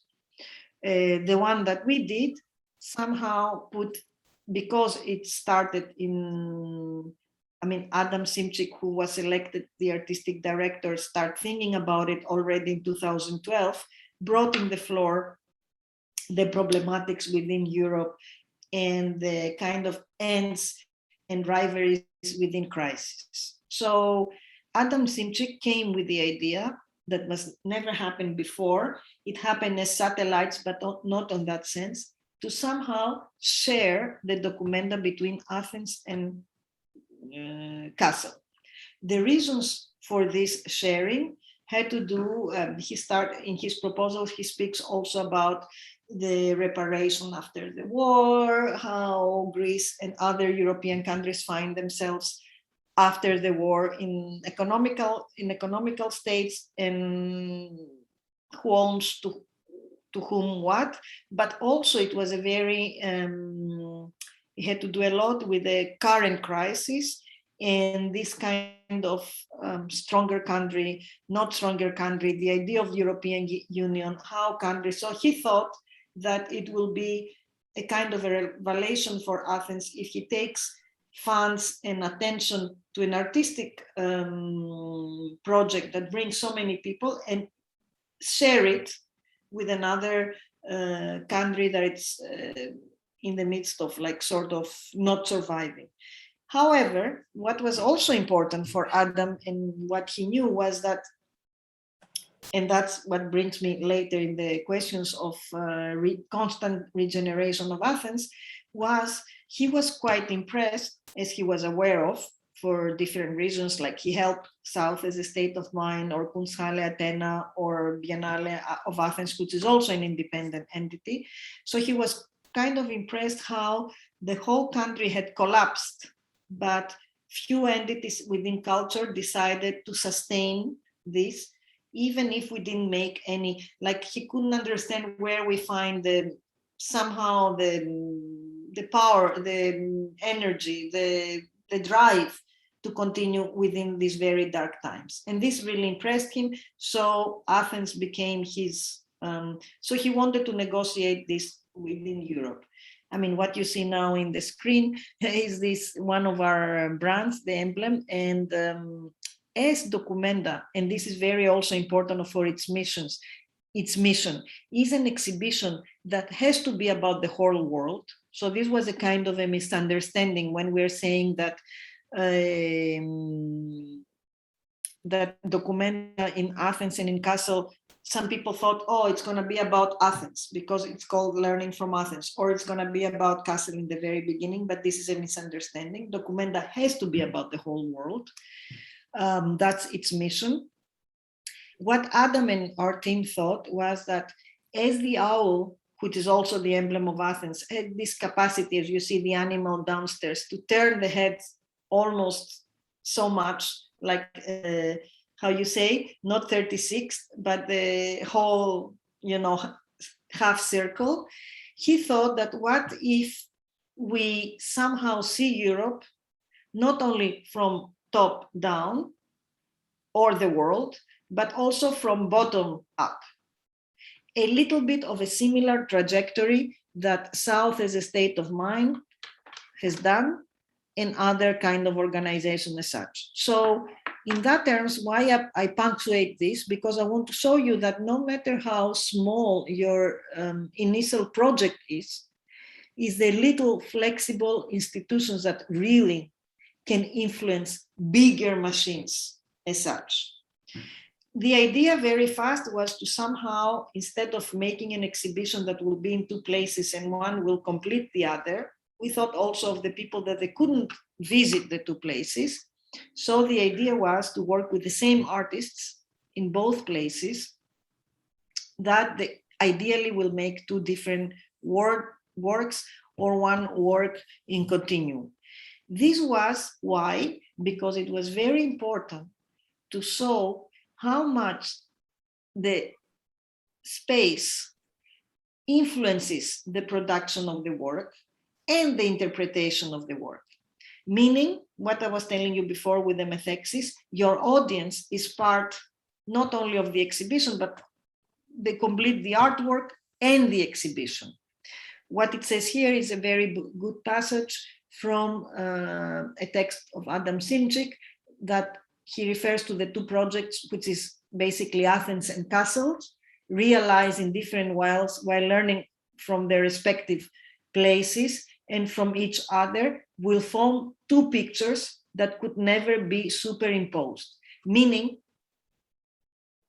even if we are in the European Union, even if we're, location matters. That doesn't mean that each location should stay close to themselves, but location matters to the sense that we are never a mirror of another city, because every location, every climate, every day, every ways that the light throws, the different ways that the light hits this ground matters a lot, not only for the formal aspect of artworks, but also for their conceptual aspect of artworks. I don't remember which, but I can remember and send later after our talk an email, but there is a Russian art philosopher that wrote about on the beginning of the century, about, for example, the Elgin marbles, the marbles of, and the genius loci, genius locus. I don't know if you know what is this. Genius locus means the place that something belongs to. So he wrote about the Elgin marbles that left from Greece to go to, they were not left, they were taken from Greece to and they are now in the British Museum. And instead of saying if they should return or not, he was saying how important the genius locus is for one creation, how important, and how marbles that there will be, like temples or sculptures that they were made to be seen outside with the light hitting on that way under a certain light and climatic condition and colors of the sky, can be seen in another place, that all these dimensions are completely different. When he says, when you're in the Hyde Park, everything is green and gray. So he raises a question if things not only should live from one country to another, but also from the place where they were made for. So this is the whole problematic between the two images. We started thinking a lot about that, and we started our thinking process from the Parthenon, not only because of these non-return marbles, but also because of the idea of the purity, the whiteness of the white sculptures, the provenance of the Greek, let's say, culture, and which has nothing to do with reality. Is this fictionalization that I was telling you from the Enlightenment? Because the Greek temples and the Greek sculptures were so much full of colors that reminded much more the African, let's say, monuments or Mexican monuments. Imagine that even the Parthenon, every column had stripes, gold, fuchsia, black, extremely busy. The sculptures were with white lipstick. Even for Greeks, it's difficult to see that, because the philosophical and historical prejudice of this whiteness is so important. It has become so important to our education that even for us to see the reality is kind of difficult. So this is a kind of a certain crime. Let's say it's like excluding completely. I shouldn't be entitled to say this, but I'm trying to say examples that then Alexander will correct me, that brings closer to your culture, but like excluding shamanism completely from the Russian culture, excluding ritual from the Russian culture, something that is really an imposition and not a reality. So we started with the the South magazine, and also the issue of Documenta, and the issue that we ever started before. We started by this man, which is not so important to remember, but it was kind of interesting.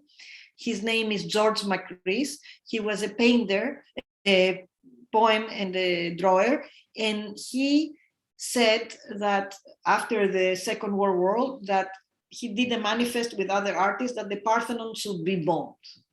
He didn't mean bombed like to go and bomb it, or maybe it should have been bombed by the war, but he says how much of a kind of a debate process is this kind of cultural of wrong remembrance, how this will somehow make all the more contemporary voices in Greece harsh, and the archaeology will be once more the emblem where all the Western and North Europe will project. And because that was very interesting for our Documenta, we also thought of another artist from Argentina, older artist, Marta Menuhin, that in the 80s, she did a Parthenon, as you see in your left page, in the center of Buenos Aires, that was comprised of all the books, I mean a skeleton, but also all the books that they were censored during the coup d'etat, during the dictatorship in Buenos Aires that lasted until mid-80s.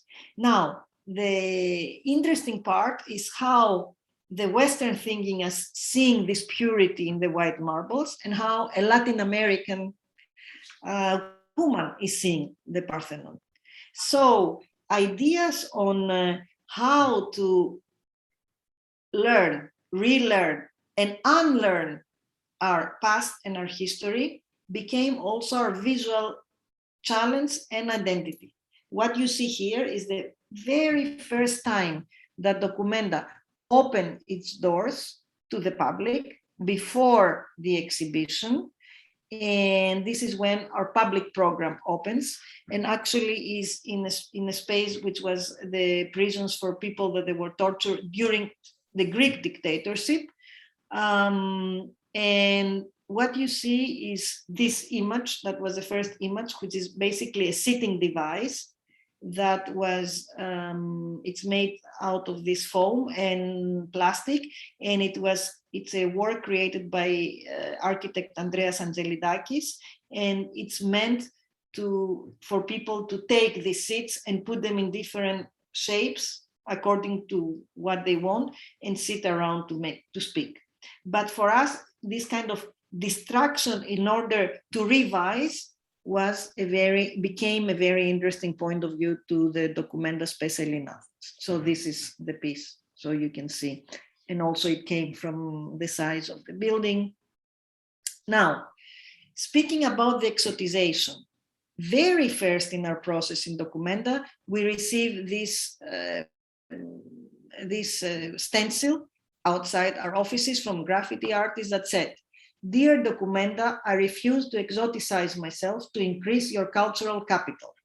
Sincerely, Ithagenis," which means the indigenous.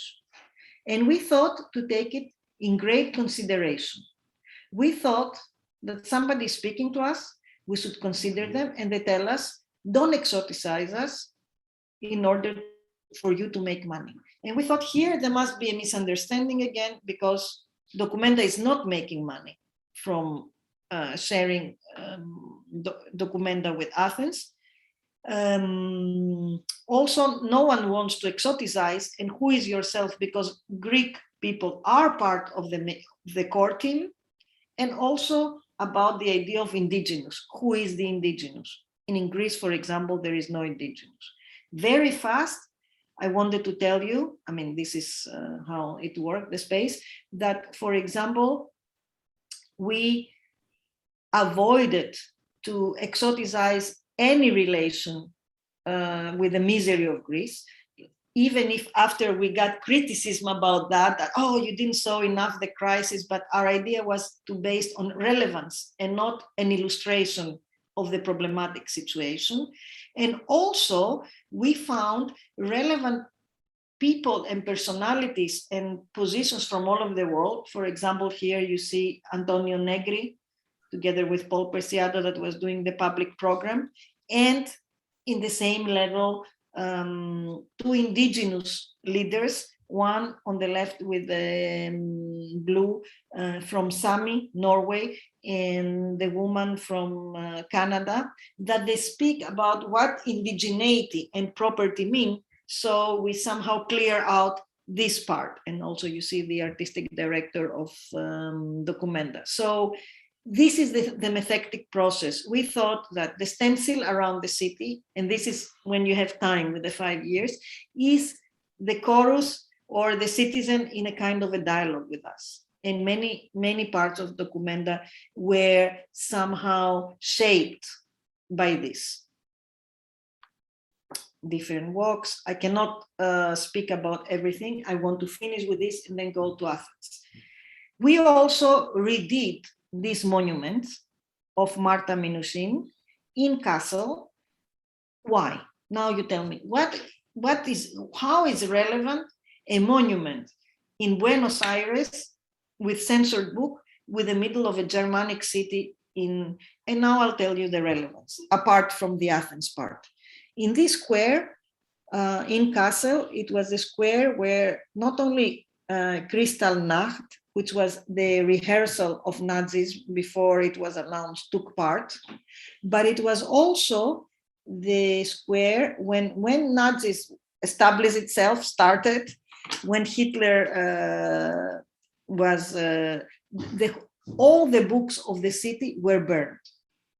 So that gave us the relevance to be in pain to redo this monument, together with other ideas around classicism, neoclassicism, what I was describing you just a minute ago about colors and how the West, because for example, on your right, you see Fridericianum a little bit, that it's the most important neoclassical building of the city. And the size next to the one-to-one Parthenon, we didn't want to show that Parthenon is bigger, but we just wanted to bring these two entities in discussion, as Germany at that time was, or for a long has been, extremely dismissive of Greece. Also, in the question of how this monument will be preserved, like this is a monument, like what is going to happen? We spent so much money with this. The artist and all of us decided that once the monument will be undone, the viewers will take these books. So for us, just to speak about the monument and how this monument, and go back to the bomber of Parthenon. So for us, this monument still exists in another form, in the house of many peoples of the city, and not only the city. It bypassed the borders. You see, this is the installation people could take, and then when it was up, they would bring down. I won't speak about, I'm showing you the different Parthenons of Documenta. We don't have time, but another time to speak about this monument that was in Athens at the same time, as a sort of a Parthenon as well. And I want to end with this monument. Did any one of you, apart from Alexander, been to Documenta or not? This 5 years ago. You're too young. Okay, I'm not being dismissive. I'm just saying it's far away, also 5 years. Anyway, this was another interesting monument, as I show you some monuments. This was done by Olu Egibe, a Nigerian artist, and I will go again into relevance as well. Relevance, what does it mean? Why a Nigerian artist in the middle of another square in Kassel? How come? As I said, Documenta is about the whole world.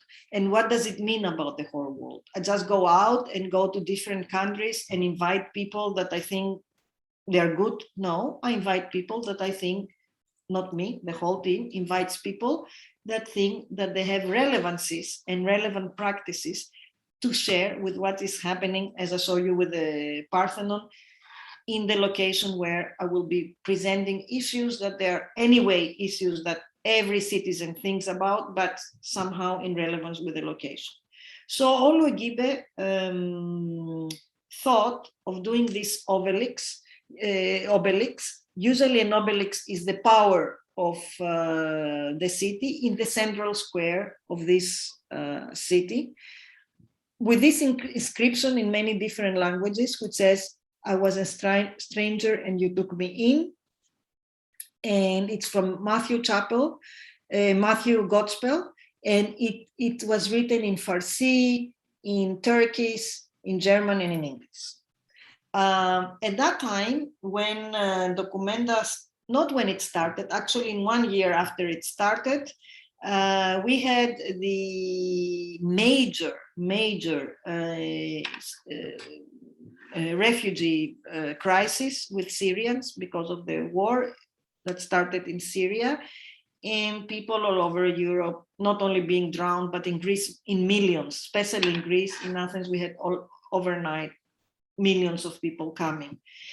In Kassel, so Athens, let's say it was very integrated, we could help, I mean, we are in crisis, it was a very chaos. In Kassel, the problem, despite the fact that it's a very rich city, the problem was that of the city, or the kind of surprise for us, that it's a city that is extremely segregated. For example, when you go to the city, you think that it's populated only by mainly white people. But if you pass this square and go to the North City, as they call it, the North Stadt, then you realize that all the immigrants, no matter from where they are, they're living together, but by themselves. Also, the city looks different. It's not clean. It's like closer to what Athens looks. And that's why we decided not only to spread Documenta in this part, but also to build this monument. Why it's important, this monument, or became important. This was the only monument. Usually every Documenta proposed to the city to buy one of the monuments. And this for us was the only monument that had this kind of monumental and concrete form. So we proposed to the city to buy this one. For different reasons, the city said that they couldn't find the money to buy it. They even, one Nazi party, the AfD, called it like deranged art, a term that was not even used since the Nazi times. But the citizens that loved the piece crowdfunded. The artists brought the price down and gave the money to the mayor to buy this piece. So it was a kind of a confusion. The mayor had to buy this work in the end because the citizens of this city wanted it. However, in one particular day, the commemoration of 100 of how many years of the not 100 less of the commemoration of the day of the unification of the two Germanies, the sculpture disappeared without none of us knowing anything, the artist as well. It just disappeared. It affected so much the citizens that they went and put flowers where the sculpture disappeared. Later, we learned that this sculpture disappeared because the mayor or the municipality didn't want it destroyed, but it never went back to this same square, which was actually the border of segregation. It went somewhere else and still exists in Kassel. What I'm trying to say is to show you the responsibility of an art exhibition, because only alone the history of this sculpture, and there are many other histories that I can tell you as such, includes the zeitgeist of the moment and the whole concept that we wanted to narrate and create throughout this exhibition. Who completed the work was actually the audience, the municipality, the complications, the life in itself. And this is where I want to punctuate the huge responsibility of curators and curatorial teams, and the huge importance of avoiding entitlement, but throw a kind of a situation in the open, in the public, as Alexander said, the public spaces, and allow it to be with life and take its course. Because usually by the historization of situations as that is where you understand our culture and our society. So this was this part. Now, going to the question, as I won't be staying for very long more, but I will take one more or two questions if you want. Going to the very valid question of Alexander, what I wanted to say is that, yes, Athens changed completely after Documenta, whether some people want to accept it or not. And the reasons were many. First, there was a kind of a legitimation of this independent will and for independent spaces that Athens had already. Second, we tried with this kind of sharing between two different countries within Europe, sharing of the funds and the opportunities that one country has and another country has not, to inform and open up the way for public institutions. But these institutions didn't follow our footprint or our notations. Who, unfortunately, they could. Who did was the independent spaces. Because many people came to Greece to see Documenta and somehow understood the potentiality and the power of this kind of collaborations, quite a few people that they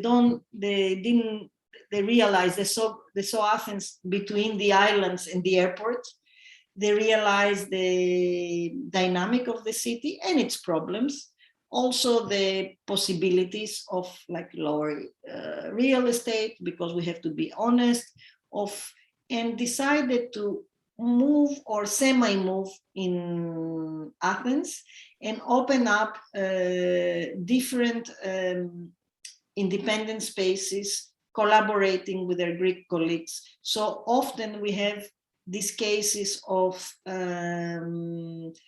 spaces that somehow might use funds that doesn't come from Greek state, but also using the knowledge and footprint from Greek. And this is what creates a really wonderful energy, great production. Artists come and even buy houses here. And sometimes people say, yeah, but this is regeneration. Yes, it might be, but what better than having artists that they want to retire, as opposed like all these other people that from one hand they want to come and retire in Greece, from the other hand they say how horrible it is. So the people are. So yes, why not? And so you have the energy, you have the production, you have constant negotiations, informal openings, people going to discussing. Now, the head-to-head was interesting. Maybe needed a little bit less of sense of entitlement. It started by the Icelandic group of artists, like couple Klink and Bank, that for 20 years had this space in Reykjavik, that they also came with this move and somehow got some funds from Iceland to create exhibitions in many new independent spaces, putting Greek and Icelandic artists together. It was wonderful to follow. What I would have done differently if I were part of it. I respect all the artists, but I'm just saying the criticism is, even if we are Greek and Icelandic, I wouldn't make a theme out of it. I would somehow create this collaboration and maybe not basing the theme to the meeting of the two ethnicities. You know what I mean? Like somehow find, and because then it becomes a little bit like diplomacy without wanting, because it was very independent, the project. But this was just a small, nevertheless, as we speak, one more exhibition space is open after the other. I understand, of course, that the sustainability will be very difficult, as it was for Documenta, but it's a beautiful phase. There will be beautiful networks coming out and ideas. And as we speak, also, I'm preparing a book that, it won't be ready between 1.5 years, that will capture this moment and somehow bring together as a kind of let's say, dictionary, these spaces. Just because I have it in my desk So now I have the chance to show you because I'm working on this book as well. The same happened in London before Tate was opening, especially this part of London, which is South London. This book that it's a little bit hard to find, there are 2 volumes, and it's called Live Life. You know Marina, it? So, we have a question from the students, and the request to probably enlarge your screen to watch the covers of the books No, it's your screen, it's not her. Sorry? Yeah, you have to with Марина закончит демонстрацию экрана. can you repeat? Can Because I you don't know it. finish the display of the sharing screen mode and to show the books on your you are showing on the main screen? I mean, can you? I cannot. I don't have them in PDF. No, you can just finish the screen. Ah, I'm sorry. Oh my God. You're right. Yes. Okay. Yeah. Here. Yes. Perfect. Now we see. Okay. Oh yes, now I see. So these are 2 volumes, and this is especially this was an exhibition that was conceived in the late 90s, before Tate Modern was built, by Hans Ulrich Obrist and Suzanne Pazet, that they were then the directors of the Musée d'Art Moderne de Ville de Paris, where he went to London, and I remember these spaces. He somehow studied all these various spaces that was you know, and paraphernalia around where Tate Modern was, and for how many years was, for example, where, for example, 1 minute, I don't know if I can show you very well because that was impromptu. It's just next to my, that's even before, just before or at the same time with British artists, but more underground. So one of the space belonged to Jeremy Deller, to artists that then became very, very known. It was a huge energy. Here you have Jeremy Deller. There were tons of it. And the energy that was produced in that area, in that independent spaces, gave way and gave birth in reality to Tate Modern. Tate Modern decided to go discover the area, decided to go there, decided to work in the area because of these tons, it's like over 50 of independent spaces. So what I'm trying to say is that often we tend to think that it's not important, this kind of independent spaces, but in reality, they give a big, they give the way to bigger institutions and to the progress of art. And this is what I was trying to say. And the question is that I put to you as an exercise as well, and you can come back to me and tell me in some months how to sustain. Usually what we never find out is that you leave from this independent space, you become something else, maybe they regenerate, but now see what happens in London. Like there is not any more room for situations as such. So my question always is how to sustain this energy alongside museum and bigger institutions. So basically that was from me. And thank you for listening for so long. Thank you, Marina, for your generosity. It was very productive and long presentation. We couldn't expect more. But if you have any question, we can address it to you, but or not. Or I can ask you the first question from my personal position, because actually the title of the course actually we built the whole course around the term of radical care, and the radical care for planet, for art, and for others. And actually, as we see, despite the challenges posed by pandemic and the crisis, lots of cultural institutions actually started to provide this support and resilience to local community and to elaborate the new modes of caring towards the audience, and to sustain their programming, trying to reconfigure it to the new condition. But can you probably provide your perspective, which probably examples of adapting of some cultural institutions in worldwide you find the most inventive and the most caring towards the communities, and which you can pick and to elaborate why these modes of caring is extremely relevant in your opinion to the contemporary condition, and in which strategies you feel the productive potential for the nearest future.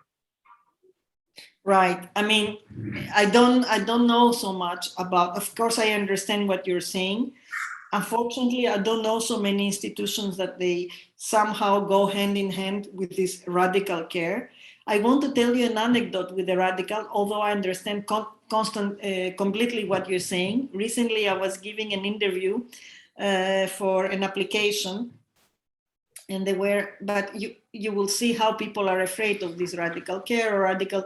And one politician was part of this interview process, and I was speaking about radical curating, the way I understand it, very close to what you're saying, radical care, about this kind of expansive, all-encompassing.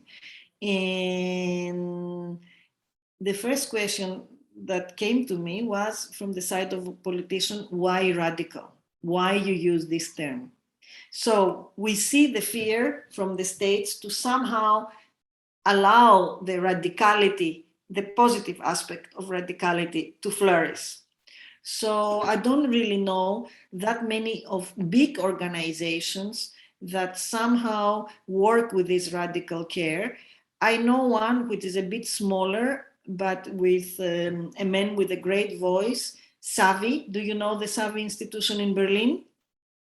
Sure, and Bonaventure who became the director of HKV right now. Yeah, so not yet, he's not yet taken the HKV, Bonaventure Sobezum, and I hope, and he has a way, the director and his team, because it's a very big team, but I suggest you study it a bit. He has a way of somehow listening and understanding the needs of community as it is in not only his community, as he's a man from Cameroon, but all communities, create different study projects for different communities, while not losing the essence of the exhibition and the art. So I think that is quite important to find this balance, to not compromise the exhibitionary complex for the communities, but to bring communities and the exhibitionary complex together. Also to not make, because that's for me very problematic, to not make the communities the thematic of your exhibition. And that's what Savi doesn't do, but I see many festivals or other exhibition projects doing this. Often we see artists going in places, study the community as they were invited and commissioned by curators, and then making a work that somehow is inspired and respond to the problems of this community, but sign it in their name as authors. I think that this is a kind of an older technique or an older way of caring and not radical care. And I think the radical care is how you give the voice to the communities within the institution. I want to see a museum, an institution, and bigger, that somehow give the voice to the proper communities and not to people that they study the communities. Discover the artists within communities. You understand, like to the more fragile. So Savi is doing this very well, and I hope that when Bonaventure will take over the Haus de Culture de Welt, will continue this even if the institution will have restrictions from the state, it's much bigger, and etc. I think this is quite important, and you're so right to have a title to this course, because this deserves a lot of thinking, really a lot of thinking of how art could somehow. I think there is a book which now I don't remember the title, but if you go to the Savvy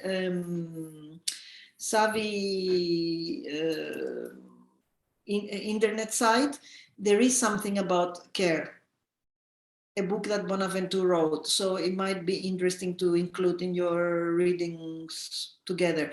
Then, and probably also run group in the next document to try to give voice to the art, like some non-commercial and artist-run spaces from the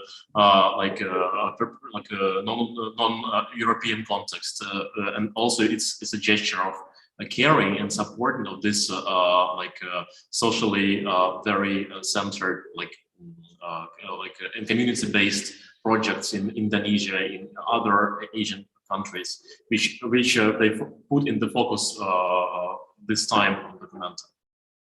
I hope so, really. What I find very interesting in their project is that they speak about, I hope, of course, they're not gonna limit it to the Indonesia also, but also include, because then they have to make the bridge between Indonesia and Europe. And I hope they will do what you're saying, and they are doing it.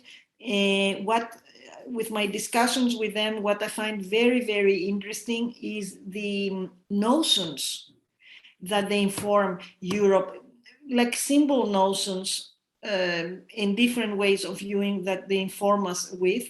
For example, in my discussion with them about this lumbung concept that they're working with, which means always holding a little bit from your eyes or from what you make to share it with other people when in need. And I totally understand so much this, and it's a very common tactic in Asia. But then they brought up this concept of sufficiency, which was very important for me, and it's something that usually we don't think in the more westernized, more capitalized world. Meaning that they told me, or we were discussing how one thing is to keep a surplus to share it with your rest of the community one need. Another thing is when to understand that this is sufficient, not to want more than that. And because the radical capitalism, not the free capital, but the radical capitalism is based on conditioning you and us and everyone to want always more, this creates a kind of a non-interesting vicious circle. So I think that yes, maybe next documenta we will see concepts around this caring of each other within the art world. I don't know how the audiences will be part of this, but I'm sure it will be. I don't know how they're going to work with the communities in Kassel or in other places, for example. Yeah, it's quite enigmatic for everyone, I think. It remains to be seen. I will take one more question because I really enjoy being with you. Next time I'll come in Moscow and be there if you invite me. So I want so much. We need to invite you for a diploma exhibition. We need to invite you for the like final exhibition of the course. That will be wonderful. Yeah. Speaking of exhibition, I remember you introduced us within this trip we made, this woman that did this exhibition that I found quite a bit of caring with the communities there, or that's how I read it, Tragedy in the Corner. You remember? Sure, it's Diana Machulina, Russian curator. I was quite impressed by this approach. I'm not sure if I understood well, but I was impressed, and I thought that that's one project that maybe approached the artists belonging in different communities with a lot of care. And there is one more research that opens recently on the artists that are coming from Romani origins. I don't know how it is in Russia, but in Greece it's almost funny to say that you are gypsy and a contemporary artist. There's so much discrimination going with this ethnic or whatever you call it group, cultural group. So now there is a very big research and discussion towards nomadic community like that, in how, because there are quite a bit of artists that they cannot manage to, and they're everywhere. You understand what I'm saying? They are in Greece, they are in Hungary, they are there. I don't know in Russia if there are Romani populations, but that's one. I would love to come to your diploma exhibition, of course, but I'm just saying, is there any urgent question? You can always share my email, which is marinafokidis@gmail.com, and please, I will also send some links of what I said, and please, if you need something, you can always approach me if a question comes later. Thank you, Marina. Everything you told, we spoke today, it seems like sounds very relevant for the local context, because it's very big topic of discussions, how to decolonize, local institutions, how to get rid of colonial approach to the regional context in general. And I even in my personal experience, like last month, I work mostly with Siberian context, and I have also this challenge, to kind of build the whole programming of the foundation based in Yakutia around the idea of the North as a state of mind, actually, and how to bring Nordicity and the discourse of circumpolar region between Canada and some relationship we have between Canadian, Norwegian, Finnish, Sami people context together, and to bring it together and to create a network of these residencies or exchange programs or travel grants, and not to sound with this colonial approach designed in Moscow. And it's very also relevant here, because we also create right now the programming in this media, in the form of media, because Siberia context is also super isolated from the rest of the world, and even within Russia, it's easier to travel to New York from Moscow, either to Siberia, because the flights. I understand. Once you build your North as a state of mind and the kind of network, then the South as a state of mind and the North as a state of mind will collaborate and create a stronger network, excluding all these colonial institutions. So that's what I mean, the translocal exchange, somehow excluding this colonial institution that always somehow commodify the communities, commodify the needs, commodify all this, the access to different things. So thank you very much. I hope I didn't put you to sleep earlier than you should have, and thank you for having me. Thank you, Marina. We are out of time. You are super precise. I mean, thank you so much for your generosity and for taking your time. It was a good opportunity to dive into the context of Greece and your mindset, and we will be in touch. Thank you so much. You're all invited in Greece. So let me know when you're coming with the class. Even I will do a special tour. I fixed on the eraser board the main, the key names which were mentioned by you during your presentation, so it won't be lost. Don't be afraid. Okay, all right. I'll send some more too. Thank you so much. Bye bye. Bye, Marina. Bye. Thank you.